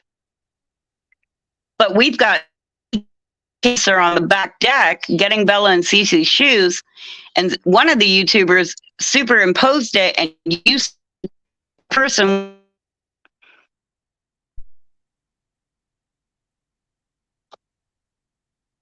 I don't know. It's gone silent. Everybody thought made sense because it was a construction area back there, right? Yeah. But yet there's no other construction going on back there. You don't see any trucks. You don't see any workers. You see one guy walk by with a shovel on his shoulder, and a shovel magically goes missing from the back of Chris's truck. Yeah, that's even, remember Chris said he started parking in front of Nate's because his truck got robbed? Yeah. That was true too. There was a police report. Shanann called it in. Well, there you go. A couple of months before the murders, which is why they got Chris to start pulling up in front of the house. The thing that strikes me as odd as well, and I've mentioned this a few times, I think, is the fact that if the kids and Shanann were home asleep, why would Chris park in the driveway when Shanann's told him repeatedly not to? Because it would wake the girls. Well, so that's why I think that the girls were taken somewhere else after that birthday party that night. They were taken somewhere else, but they were all taken out back. Everybody went out back. Out the back door, down the steps, over the fence, into 2 different vehicles. Shanann was taken out first. The girls were brought into that office while whoever was looking for whatever Shanann had in there ripped that off. The girls were playing with the brand new toys and the bags on the floor. And we know Shanann didn't buy those and bring them home for the girls because they weren't in her hands when she came in on the video. And she clearly didn't pre-buy gifts, or Chris not Lindstrom's birthday gift the day before. But you got to remember as well that Shanann had a plastic bag on her arm when she pulled up and walked to the door. She had her purse and her black suitcase. That was it. And her phone in her other hand. No, that was her purse. Okay. Whoops. And there were 2 big plastic bags with toys in them. And like I said, every picture you see of Shanann in Arizona, she's carrying a big purple purse. that big purple purse is not seen coming in the front door with Shanann, but it is found wedged empty between those two bags of toys on the floor in the office. Yeah, so I don't think she would have had time to because her suitcase was at the bottom of the stairs, and it was seen there that day when they did the supposed welfare check. Kitty Witty is asking, did NK smoke? Oh, because she was a bit of a hippy dippy, maybe pot. That I wouldn't be surprised. But I know Jim smokes. There you go. Could he have left it in there when he moved the truck that morning? 100%. Where do most guys keep okay in their doors, slipping out? And where was it found? In the side of the door of the passenger side of the work truck. Yeah. Because I don't see why, like, Chris isn't supposed to have anyone else apart from himself in the work truck. So. Exactly. And they would know. They would know. If Chris had the affair with Trent Bolt, they would have known. Why? Because Trent said he was always in his work truck.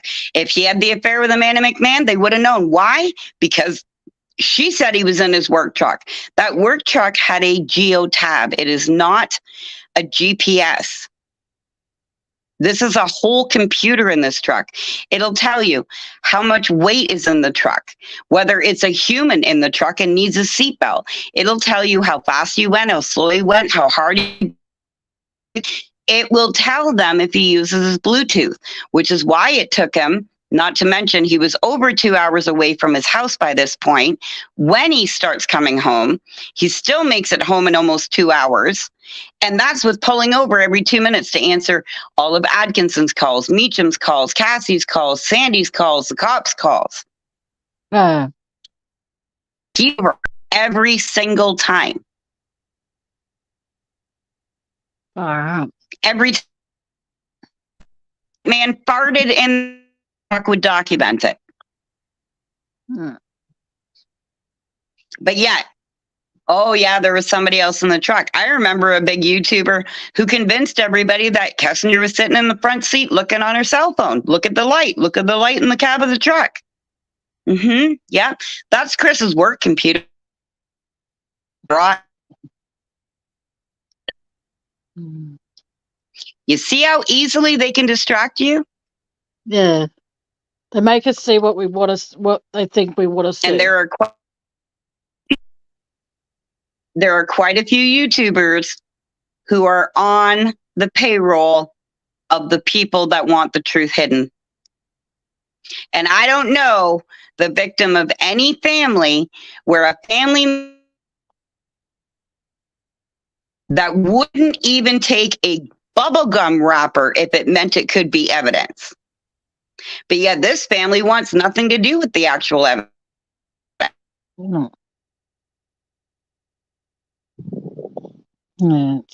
Or Shanann, no problem with that.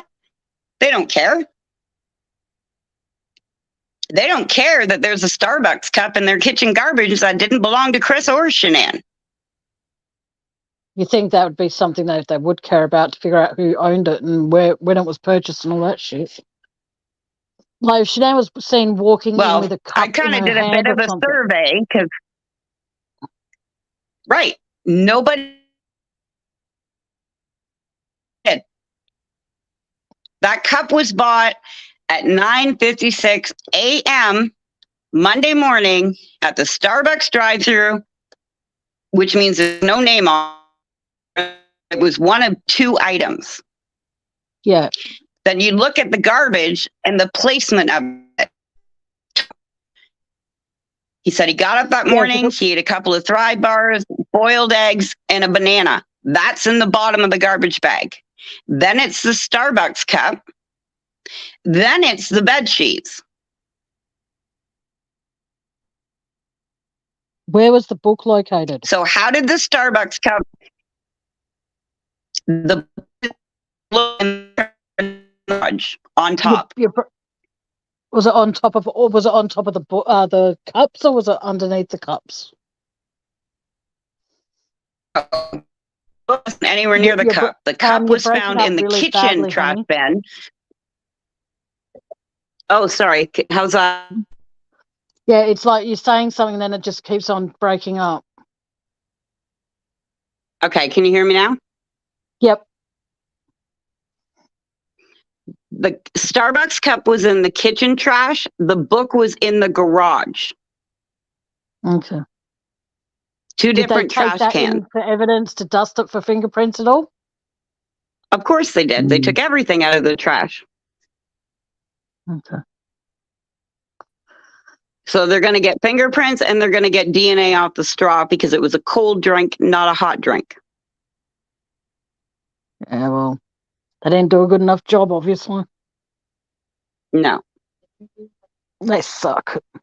All right, well, I'm going to wrap things up in about 10 minutes, so if you want to keep talking, All right, yeah, I'm sorry. Yep, no, I apologize. I got to help my daughter anyways, but thank you for letting me come up. You're very welcome, anytime. And if you have questions, just let me know. And like I said, it's not, I don't care about anything other whoever did this to those babies in Shanann, whoever it is, to be brought to because justice. it's way more than one. Exactly. That's what matters. I see all these millions of people, the girls in Shanann and the girls in Shanann, and they'll donate all this money to, some YouTubers who babble and distract you from the actual truth and the evidence. And there's no justice for Shanann or these girls yet. Yeah, exactly. That's what bothers me.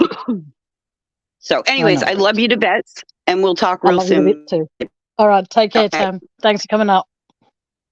Bye-bye. Thank you, everybody. Bye, darling. That was True Tam, and Bubsy was up here for a bit. Sorry about that, guys. This is meant to be a Q&A.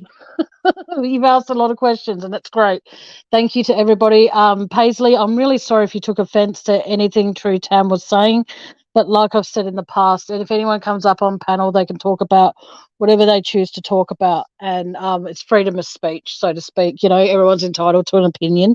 It might not be what you agree with, and I hope I haven't lost you as a subscriber because of it. But just know that anytime you want to come up and voice your opinion, you're more than welcome to. I'm not going to sit back or sit forward and say, you can't say that, you can't say that, you can't say that. Like I said, True Tam does a lot of investigating and does lots of research in what she talks about, and I value her opinions, and I'm sorry that if it upset you. But anyway, guys, if there's any questions, please feel free to fire away and ask them. What else can I say? Yeah, I don't know what else I can say. I'm really stumped for words, guys. I'm so sorry. But like I said, if none of you liked what True Tam had to say, I hope that you will still stick around and be a supportive subscriber. If you wish to, not just because we talked what's a lot tonight, please don't feel you're free, you have to. But if you wish to donate, PayPal's in the description. If you want to buy me a little gift, feel free to. My Amazon wish list is in the description as well. So feel free to take a look and have a squeeze and see if there's anything. If you don't want to create an Amazon account to purchase something, please feel free to send me the money through PayPal and then add a little add note to it to say this is for recipe book 1 or 2 or 3 or whatever's on the list that you wish to purchase me, and then you can put the money through PayPal and then I will transfer it to my bank account and then I'll go onto Amazon and I will purchase it. But yeah, I am sorry if anyone took any offense to anything that was said tonight. It wasn't meaning to be that way because, like I said, it was meant to be a Q&A where my subscribers can get to know me. If there are any questions you wish to ask me, I will be live for another 5-10 minutes or so, and then I'm going to be calling it a night because I am tired. I am getting old in my very elderly age of 41. I get tired so easily these days. It is unreal. Like I could wake up at 8:30 and by 12:30 in the afternoon, I'm fucking buggered. And that's really fucking sad. I used to be able to wake up at, say, hypothetically, 10 o'clock in the morning, all right? And I could go right through till 5 o'clock the next morning and still pretty much be wide awake. Not much for that happening these days. But like I said, if there's a situation you want to talk about, if there's anything you want to bring up, please feel free to. Like I said before, Tam came up, there needs to be more justice and more thorough investigating on cases of all sorts of crimes that go on, not just people that have been, abducted and murdered and stuff like that. There needs to be more justice for the victims of crime. And unfortunately, over here in Australia, if you kill someone, you go to jail for 20 years and then you're out.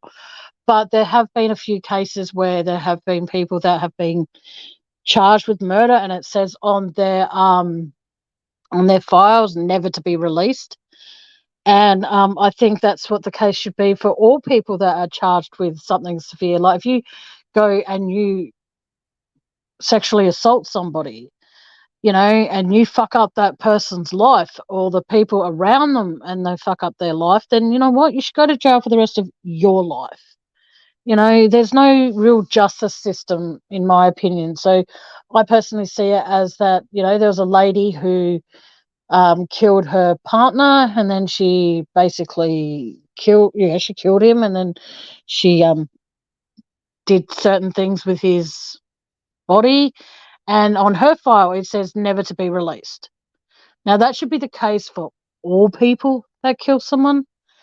In a couple of days or weeks or so, I might come back and do, I'll still talk true crime as much as you guys want me to. You just need to let me know in the comments section down below or in the chat. Mind you, I don't listen to my own lives because I personally don't like the sound of my own voice. I don't like it at all. It is annoying and frustrating. But I will put this out there for everyone that listens to this now live, or everybody who happens to listen to this on repeat. Never ever think that murder is the answer to solve a problem, because it's not. It just adds to a problem, because, you can say, for example, and this is a trigger warning. Don't know what the trigger warning would be in relation to, but still, it's a trigger warning for those that are listening that might get triggered. If you go and you kill somebody, do you really think that you're just killing that one person if it's one person you set out to kill? It's not always that way. You kill one person, you've not only ended that person's life, but you've destroyed the life of the people, like their mother, their father, their brother, their sister, their uncle, their auntie, their cousin, their niece, their nephew, whatever. You've fucked up their life too. So I personally don't think it's right that if you say in Australia, if you kill someone at 18, you can go to jail, you're out by the time you're 28 or whatever, you know what I mean, or 38. You still have time to have a life. But the people that you took that person from, their lives are never going to be the same. So, think wisely. If you don't want someone in your life, just stop talking to them. Don't have them in your life. Cut them off cold turkey, so to speak. But don't think that by ending that person's life, that's going to make your life better, because every time you open your eyes in the morning or whatever, you're going to have to wake up and realize that, hang on, I ended somebody else's life. And that's not right. That's just bullshit. If you know that somebody has done something wrong towards you, you could be the better person by saying, okay, I'm going to dust that off and start again the next day. To try and better your own life by doing good. Don't think by ending someone's life, you're just ending that one person and the problem's solved, because it never will be that way.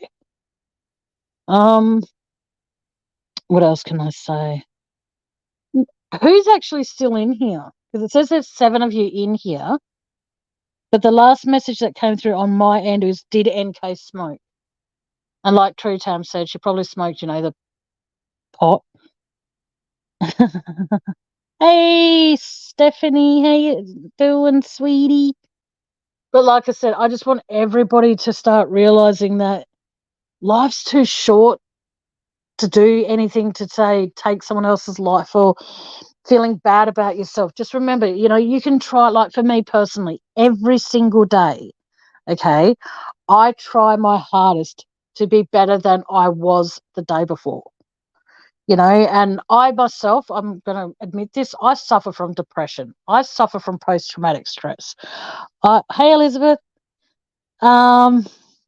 You missed True Time, Elizabeth.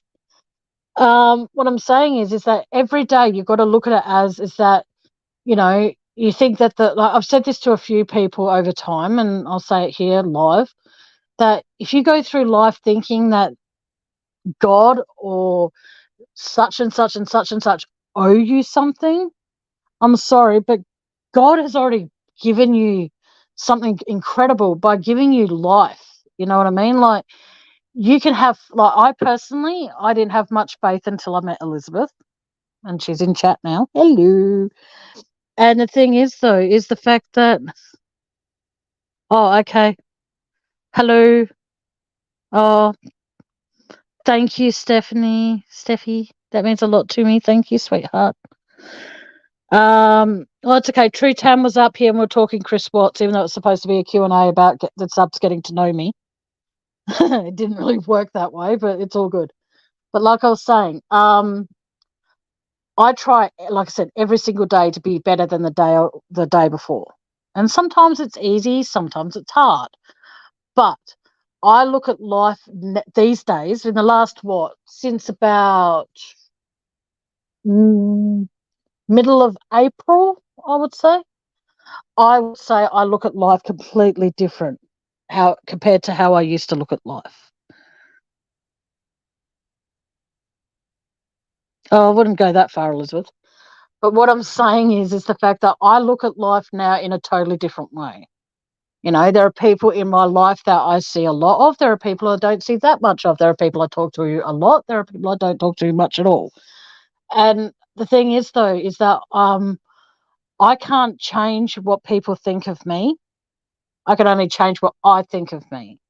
And that's something that I want every single person that's in here now, whether you're listening to this on live or on repeat, I want you to take a look at your life and think, okay, what is it that I can do to change? But don't go changing for somebody else. You know, if you find yourself trying to change to suit someone else's narrative, you're never going to be fucking happy. Because one day someone might want you to, like me personally, I'm a natural blonde. Okay. And if I had a guy in my life who said, oh, you look so much better if you had this color hair, I'll be like, fuck you, you know, accept me for who I am. You know, I'm not my hair color. I'm not my skin color. I am just me. And it pisses me off when people try and think that they can change me. I've always stated that everybody who pops up on my channel or appears into my chat has a right to their opinion. And I do apologize if it offends anybody, but at the same time, you got to remember, every time you think to yourself, okay, I'm not judgmental, I'm not a judgmental person, but then you get upset when someone has a difference of opinion than you have. And then you say, oh God, I can't believe they said that. You know, in a little tiny way, you are judgmental because you're judging them for having their own opinion, having their own voice. And that's what my channel is all about. Excuse me.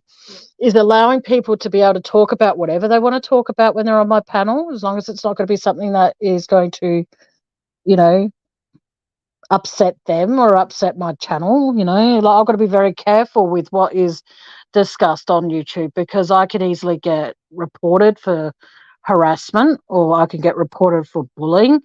Like, I don't know where the lines are that people think it's okay to try and change me into talking about, like, I don't want to talk about true crime all the time. I don't, even though my channel's name is True Crime Discussions with Tammie.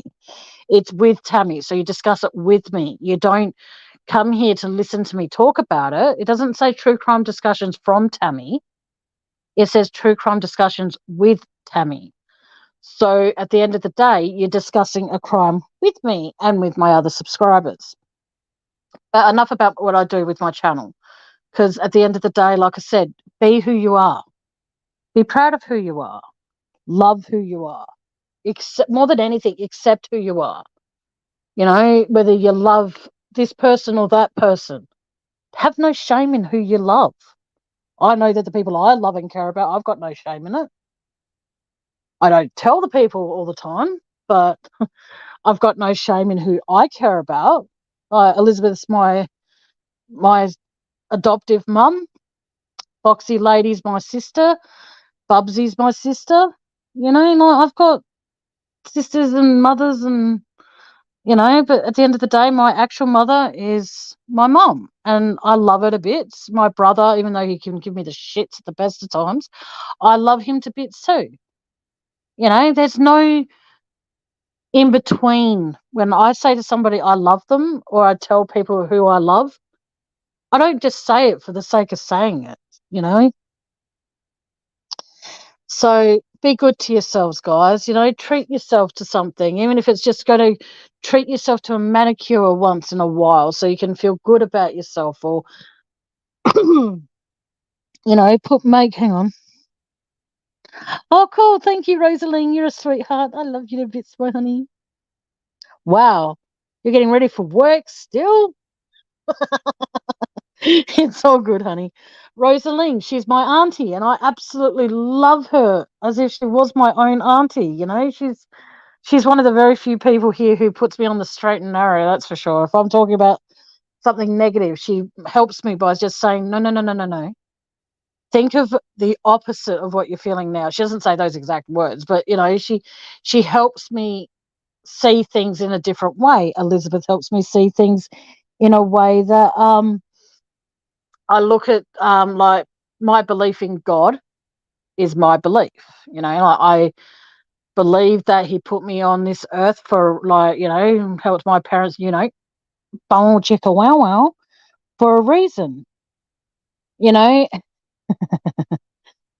and I see it as that's the only time I successfully swam and didn't drown and sink, so all good.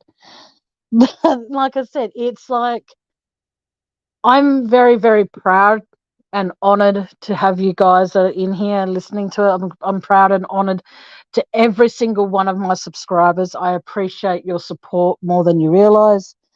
There are some people out there who have channels that do, like, the wrong thing in having a channel, and I think it's quite disgusting for the people out there who do try and make money off crime, that such as the Watts case. I find that very sad. Like, I have to admit, there have been people that have donated to me when I've talked true crime. But here's the funny thing, though, is that I talk about the Beaumont children, and as much as I'm going to get into trouble for saying this, I didn't make a single cent on it. And you know something? I'm fine with that. I don't care. But what I'm saying is the fact there are people out there who, like for me, when I ever get to 1,000 subscribers, which I'm not counting on it for anything, but if I do, I'm not going to monetize my channel, because I want every single person who wishes to or has given me money through PayPal for whatever reason, I want those people to remain anonymous for it. Because I don't want people thinking that, oh, she now has super chats, she now has super stickers, she now has membership, she also has PayPal, she also has her her Amazon wish list. It comes down to the fact that I have two things one thing, I should say, because Amazon doesn't do it. One thing that helps me make an income on this channel, and that's PayPal. Now, if people donate to my PayPal, that's their choice. At the end of the day, it's their choice. I am not forcing anybody to do that. I refuse to force people to do that. I'm not there saying, right, there's 10 people in here, which there is. There's 10 people in here right now. I want each and every one of you to go to my PayPal and donate $20 each, because I've been live for over 2 hours. Come on, cough up. $10 an hour. It's not bad. Why would I do that? Hey, chicken lady. Oh my God, I haven't seen you in ages, honey. How have you been? Oh, it's good to see you, sweetheart. But like I said, it's like Chicken Lady, for example. When I was trying to raise money for my shed, she put that out there on her channel. She didn't have to do that, but she did. And I thank you from the bottom of my heart for that, Chicken Lady. Thank you, thank you, thank you. Yeah, I made you a wrench the last time you were in here, honey. I need to protect you from all the arseholes who say horrible things about you, so you need to be protected. All the people I care about that come in here who want a wrench, get a wrench, and ones that I feel have ever, ever, ever been bullied, and I've been a witness to it, and they come into my channel, they get a wrench, so they're protected. So if they see that son of a bitch who picked on them at any point coming into my chat trying to start shit with them and they're not a wrench, block and or remove. But like I said, I don't tell people how to run their channel. So I'm actually surprised that people try and tell me. I find that quite funny. Like I said, I'm trying my hardest to do true crime as much as I can, talking about the Beaumont children, because it is, believe it or not, it is close to home. You know, like Glenelg is only about, 45 minutes or so away from me, give or take. And I see it as that's very close to home.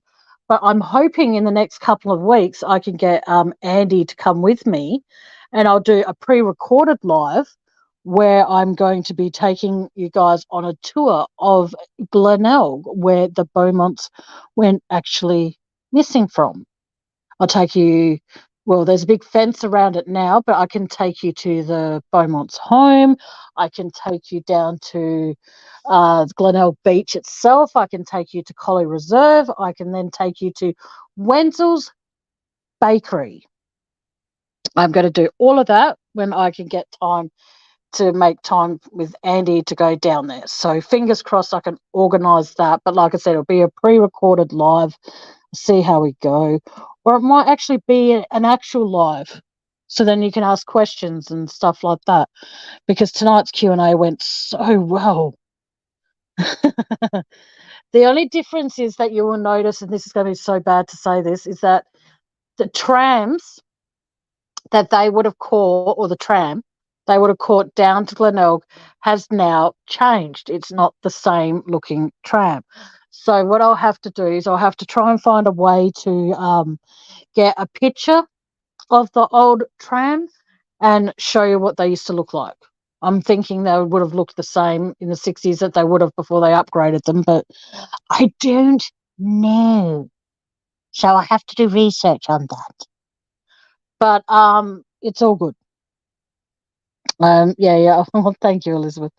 But like I said, I'm just trying my absolute hardest to give you guys the best information I possibly can. It's hard to do true crime day in, day out, day in, day out, day in, day out. So that's why I thought I'll do a Q&A tonight where you can ask questions. But that went a little bit sideways and it didn't happen. So I'll probably have to reorganise that at a later date, but we'll see how we go with that.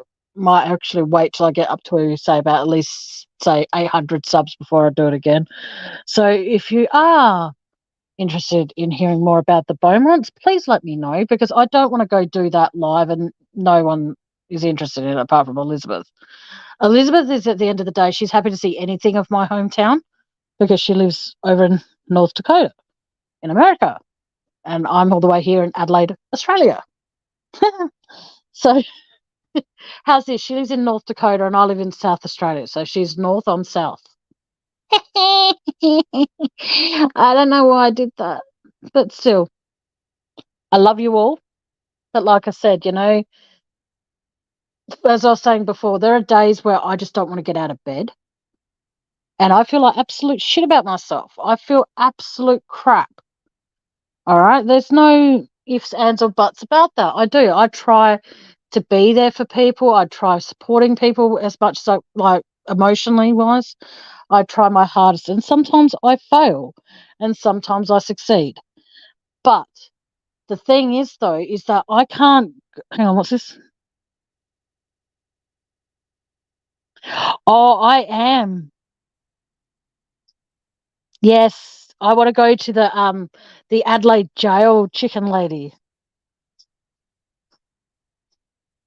Yes, I'm actually thinking about it, but because I don't drive, it's very hard for me to get to some of these haunted places, chicken lady. I'd love to be able to do that. I want to do a special on conspiracies again. And so, like the conspiracies about Elvis Presley's death, the conspiracies about, was it Titanic that sank or was it Olympic? If it wasn't Titanic, how do you explain the M and the P on the hull of Titanic? and all that sort of shit. Was 9/11 a controlled demolition? I'll probably get in trouble for that one, so I probably won't do that one. And hey GM, hey Gina, how you doing, sweetheart? But like I said, there's just so many things I want to do, but to be able to do them, it's a little bit hard, a little bit, just a teeny little bit, because I don't what do you call it? I don't get around much. I don't go out much anymore. I used to go out quite a lot once upon a time. And now it's just like, ugh. But do me a favor, just remember you're all special. You're all amazing. Okay? There's no other way to put it, because at the end of the day, don't go through life thinking such and such owes me. Nobody owes you anything. The only person that owes you anything is the fact that you owe yourself to be better than you were even a second ago. You know what I mean? Like, I talk to Elizabeth every day, just about, providing I'm not asleep, because of the time difference. It's fucked.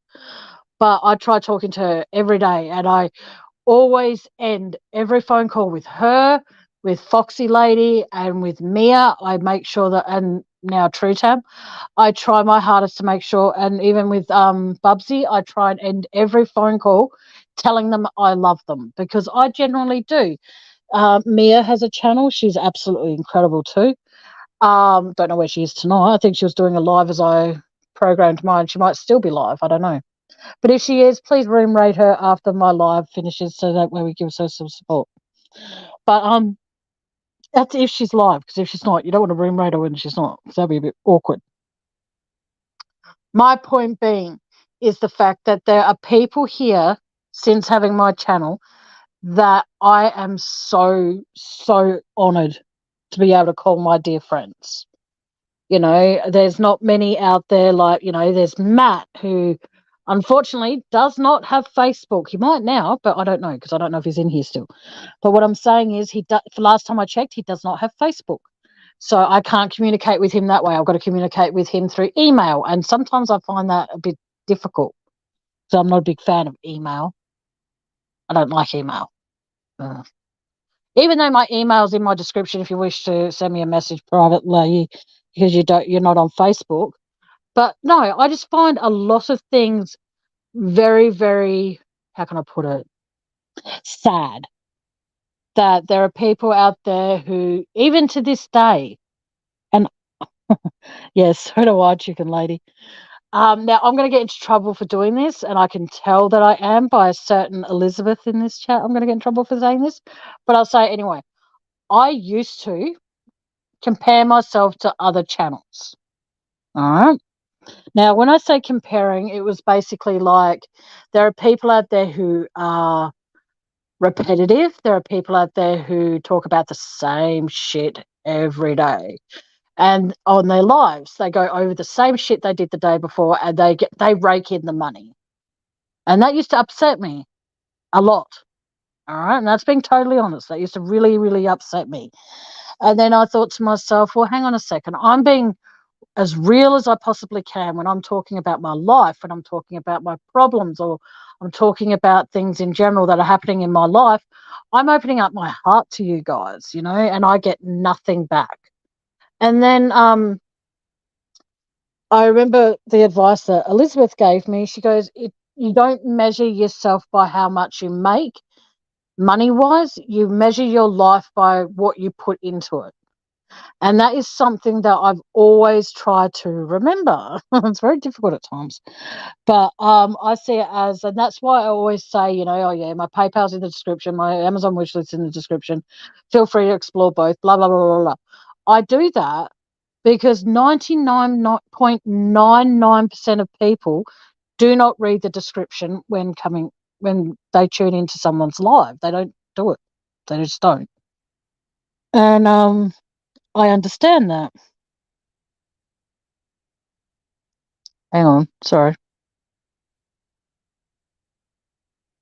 Yes, Elizabeth Anders is very good at advice, chicken lady.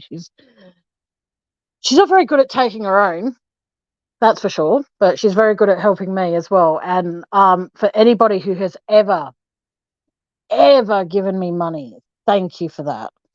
You guys, not just because you've given me money, but you guys, all of you who have helped me one way or another, I thank you from the bottom of my heart. So it means a lot, you guys just being here. Whoever's been here from the very start of this live, I appreciate you sticking around and listening to all that stuff about the Watts case. But like I said, I don't bring up the Watts case unless somebody else wishes to discuss it on my panel. So, but like I said, like back to what I was saying, I used to be so jealous of that, and every time I would get a notification, like I've just got one now, and it's telling me that one of the people I follow on TikTok is going live and wishes for me to join. And then I'm like, well, I'm live on my own little journey at the moment, so no. Thank you for the invite, but no. But no, but like I said, I used to be very jealous when people would make money and I'd make nothing. Like I've done now, I think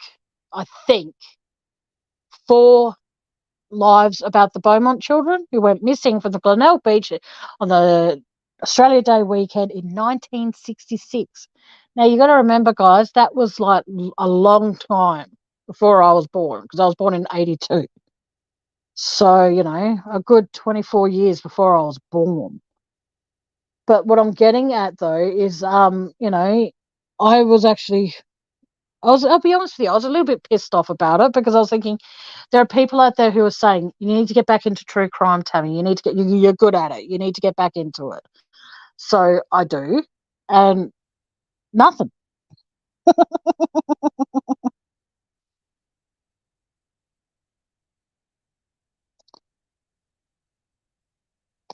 Yes, Elizabeth, I hear you a lot more than you think I do, honey. It might not seem like I listen a lot, but I do listen. But like I said, I'm hoping that, one day in the foreseeable future, my luck will change on Facebook. I've been asked, would I ever go on Patreon? No. If I'm not planning, okay, here's the thing. Why would I, and this is also why I won't do membership or super chats or super stickers or any of that kind of crap, is because I see it as, and this is probably why people are going to say, well, then why do you expect people to give you money in your PayPal? Well, because that's their choice. But what I'm saying is, I am not going to do a live through a membership or through being monetized, all that sort of shit. When it's like, when I talked about the Beaumont children the other night, that was stuff that I had stored away for fucking ages and wanted to talk about it. And I mean ages. Now, I'll talk a little bit about the Beaumonts tonight. Like I said, there were 3 children. Hang on, I've got to get all the names right. Fuck. Jane, sorry, Jane, who was 9. Anna, who was, I want to say, 7. And Grant, who was 4. They went down to, after hounding their mum that they wanted to go down to Glenelg Beach, because it was a real, over here in Australia, 40 degrees is like really fucking hot. All right. And they were pestering their mum. They wanted to go down to the beach. So the mum finally gave in and said, fine, just make sure you're home by 2 o'clock. I'm hearing 2 o'clock. I'm hearing 12 o'clock. And honestly, I can't keep up with the time. Now, I was watching this one lady who I actually admire. She's from America. And she was talking about the Beaumont case. And she was saying that when Jane, because apparently, hey, the mum gave them money in coin form. All right. Oh, thank you.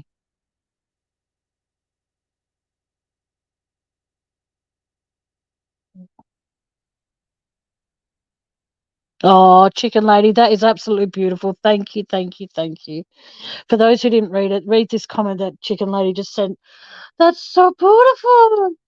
But like I said, they went down to Glenelg Beach and they were playing in the water for a while. And then they went up to, Collie Reserve. Nearly forgot the name there. And they were playing, and there was a man that was already there. Now, remember, he was already there, guys, okay? He was laying down on a beach towel. Didn't look like he was not seen down at the beach at all or anything like that. I'm going to highlight that now. Thank you for that, chicken lady. That was very sweet to say. Thank you. And he was already there. And apparently the kids were like playing around him, jumping all over him and all that sort of stuff. And then Grant, the little one, that was 4, he started climbing all over him. Literally, like climbing all over him. Now, the thing is, well, is that then Jane started flicking, the eldest one, started flicking him with a towel and jumping through the sprinklers and all this kind of shit, having a great time. Now, at this point, the man's T-shirt and jeans or whatever was found on the bench near where he was lying down. Now, the thing that confuses everybody is the fact that he went up to this elderly couple that was sitting. Thank you, Elizabeth. He went up to this elderly couple that was sitting on a bench, and he went up to them and he goes, "Have you seen anyone around our belongings? Our money's gone." Now, the thing is that's very confusing about that, though, is that after that was said and done, he went down to the change rooms to change. Now, the thing is, he didn't change. He just went in there to put on his clothes. Now, why would he was seen helping the kids dress? So Jane was quite capable, and so was Anna, of getting dressed. I'm pretty sure Grant could have pulled up his own shorts, but he was seen helping all 3 of them dress. But he went down to the change rooms and changed. Like, but the thing that people are saying that he went down there because he wanted to dispose of Jane's purse that he had stolen. Now, the thing is as well is that keep this in mind as well is that they went down to the bakery, Wenzel's Cafe. That was about 200 metres from where they were. Now, they went over there, they ordered pasties and cakes and soft drink. Okay. Now, the thing as well is that they had no money. This guy said that our money, so he meant his own as well as theirs, had been stolen. Jane was seen handing over a £1 note. But here's the thing. She said that she ordered a pie for the man. Now, you've got to remember as well is that if you see when your kids or whatever were younger, you would refer to them. Like if your little boy did something, you know, that was really cool, you know, or really good, you'd go, "Oh, you're the man." Or if you've had a really good night in bed with the guy, you'll be like, "You're the man," or something like that. You know what I mean? But what I'm getting at is the fact that where did that £1 note come from? Now, my theory, okay, I'll get back to that YouTuber that I told you about in a minute, but I believe that Nancy or Grant, which was Jim, I'll call the dad Jim because that was his nickname, Jim and Nancy, either one of them or even probably both of them suffered from Alzheimer's towards the end of their life. All right. And for what it's worth, if their Alzheimer's helped them to forget their past, as much as it sounds horrible for me to say this, I wish they could do that because then that way they wouldn't have to relive Nancy knowing that she let her kids go down to the beach on her own. She wouldn't have to relive that pain. She's at peace now. She's passed on. And so has Jim. But the thing is, though, is that, like I said, if both their money and the man's money was taken, where did that £1 note come from? Now, because there was no wallet or keys or anything found with that man's belongings. But then I hear from this YouTuber that the meat pie was for Grant, the little one, because he didn't like pasties. Any truth to that? No idea. But it's very strange because they believe it was Harry Phibbs that had something to do with the disappearance of the Beaumont children. Harry Phibbs's son has come out and said that he saw the Beaumont children in his house. He went about doing his business that he had to do, and he heard 4 gunshots, and then he was told that he had to clean out he was seen his dad, who used to dress up as a woman, taking 3 garment bags that look like surfboard covers, but because his dad used to make dresses and stuff, he just thought that was his dad transferring things over. So, but yeah, we're now in 2023 and there has been no sign of Jane, Anna or Grant since that day at the bakery. It's like they just disappeared into thin air, as they say. And not a single item of theirs was found until many, many, many years later. A gentleman, I'm not going to say his name, he went to the house of Harry Phibbs's ex-wife.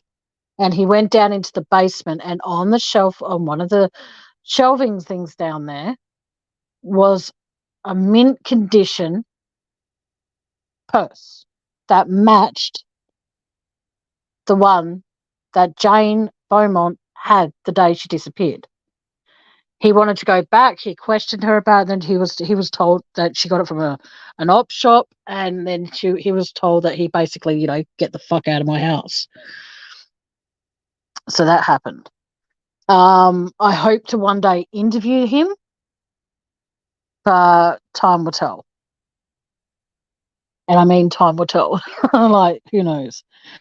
But yeah, there's just so much conspiracy surrounding the Beaumont children going missing, because they went missing in 1966, and then a man matching the description of the man who was seen at the beach or at Collie Reserve playing with the Beaumont children was seen at Adelaide Oval about in 1973, and he was there on the day that Joanne Ratcliffe and Kirsty Gordon, I've got the names right this time, went missing. Now, Kirsty was seen punching and kicking this guy, telling him to let Kirsty go. Now, first of all, this was reported that this was seen in the football stadium still, and he was saying, like, fuck off, you little bitch, right? And then it came down to the fact that she was kicking and screaming and punching and kicking this guy on the bridge away from the stadium. And then it was told that he told her to go away. Now, if you're trying to kidnap somebody in the nicest possible way when I say this, if you're trying to kidnap someone and a kid there is punching and kicking you and screaming and all of that sort of stuff, you're not going to use niceties and say, go away. You're actually going to be quite aggressive about it, because if I say, for example, someone tells me to go away, okay, whatever, and then I go back a few minutes later.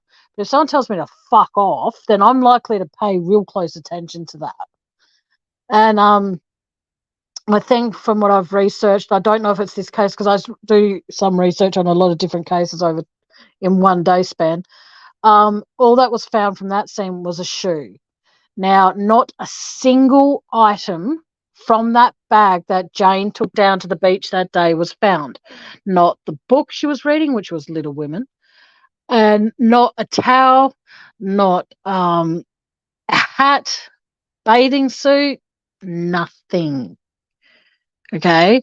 Now, you got to remember, guys, is the fact that you would think that if they had drowned, which they suspected at first, they would have found the bag. They would have found the towels. They would have found something, but they found nothing. Now, could they have actually, that bag could have been filled with rocks, and then have the girls and the boy, Jane, Anna and Grant, could have all simultaneously been handcuffed to the bag. Hear me? We think this sounds stupid. And that bag could have been weighed down. So while they're doing a search and rescue on the ocean top, did they bother to look under? And keep in mind as well, when when Jim came home, Nancy was heard saying, the kids still haven't come home. The kids haven't come home.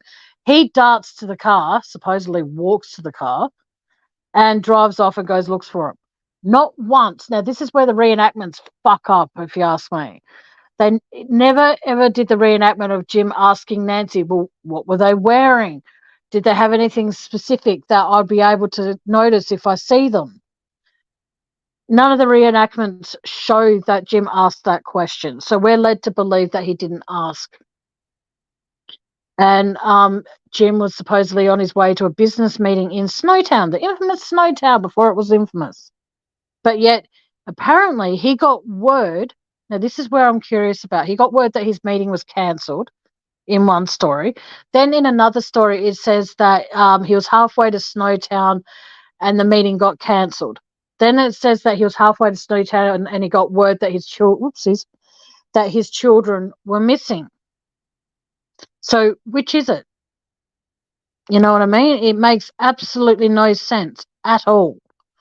And how they say, oh, that Jim was seen, holding Nancy and supporting her with his arm around her.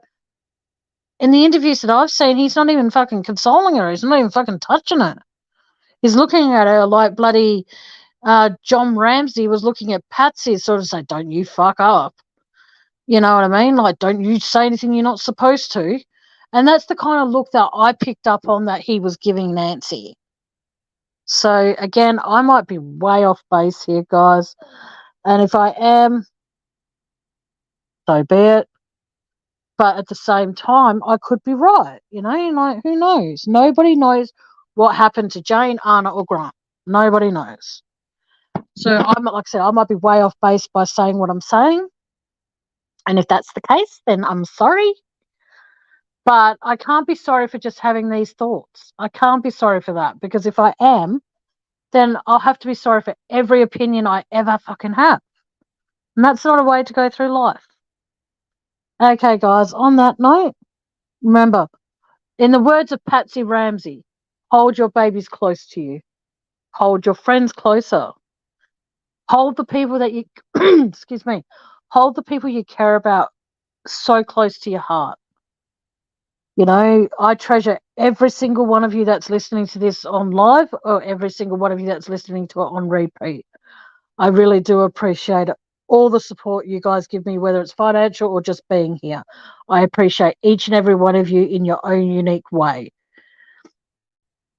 Until next time, take care of yourself. Treat yourself to something. Even if you haven't got the money, but you've got a bag full of makeup, put makeup on and feel pretty for a day. If you're a dude, go, I don't know, go for a nice drive and relax and take it easy. Treat yourself to a beer. And if you're having a beer, if you're male or female, have one for me, because I don't drink. But until next time, guys, you know my slogan.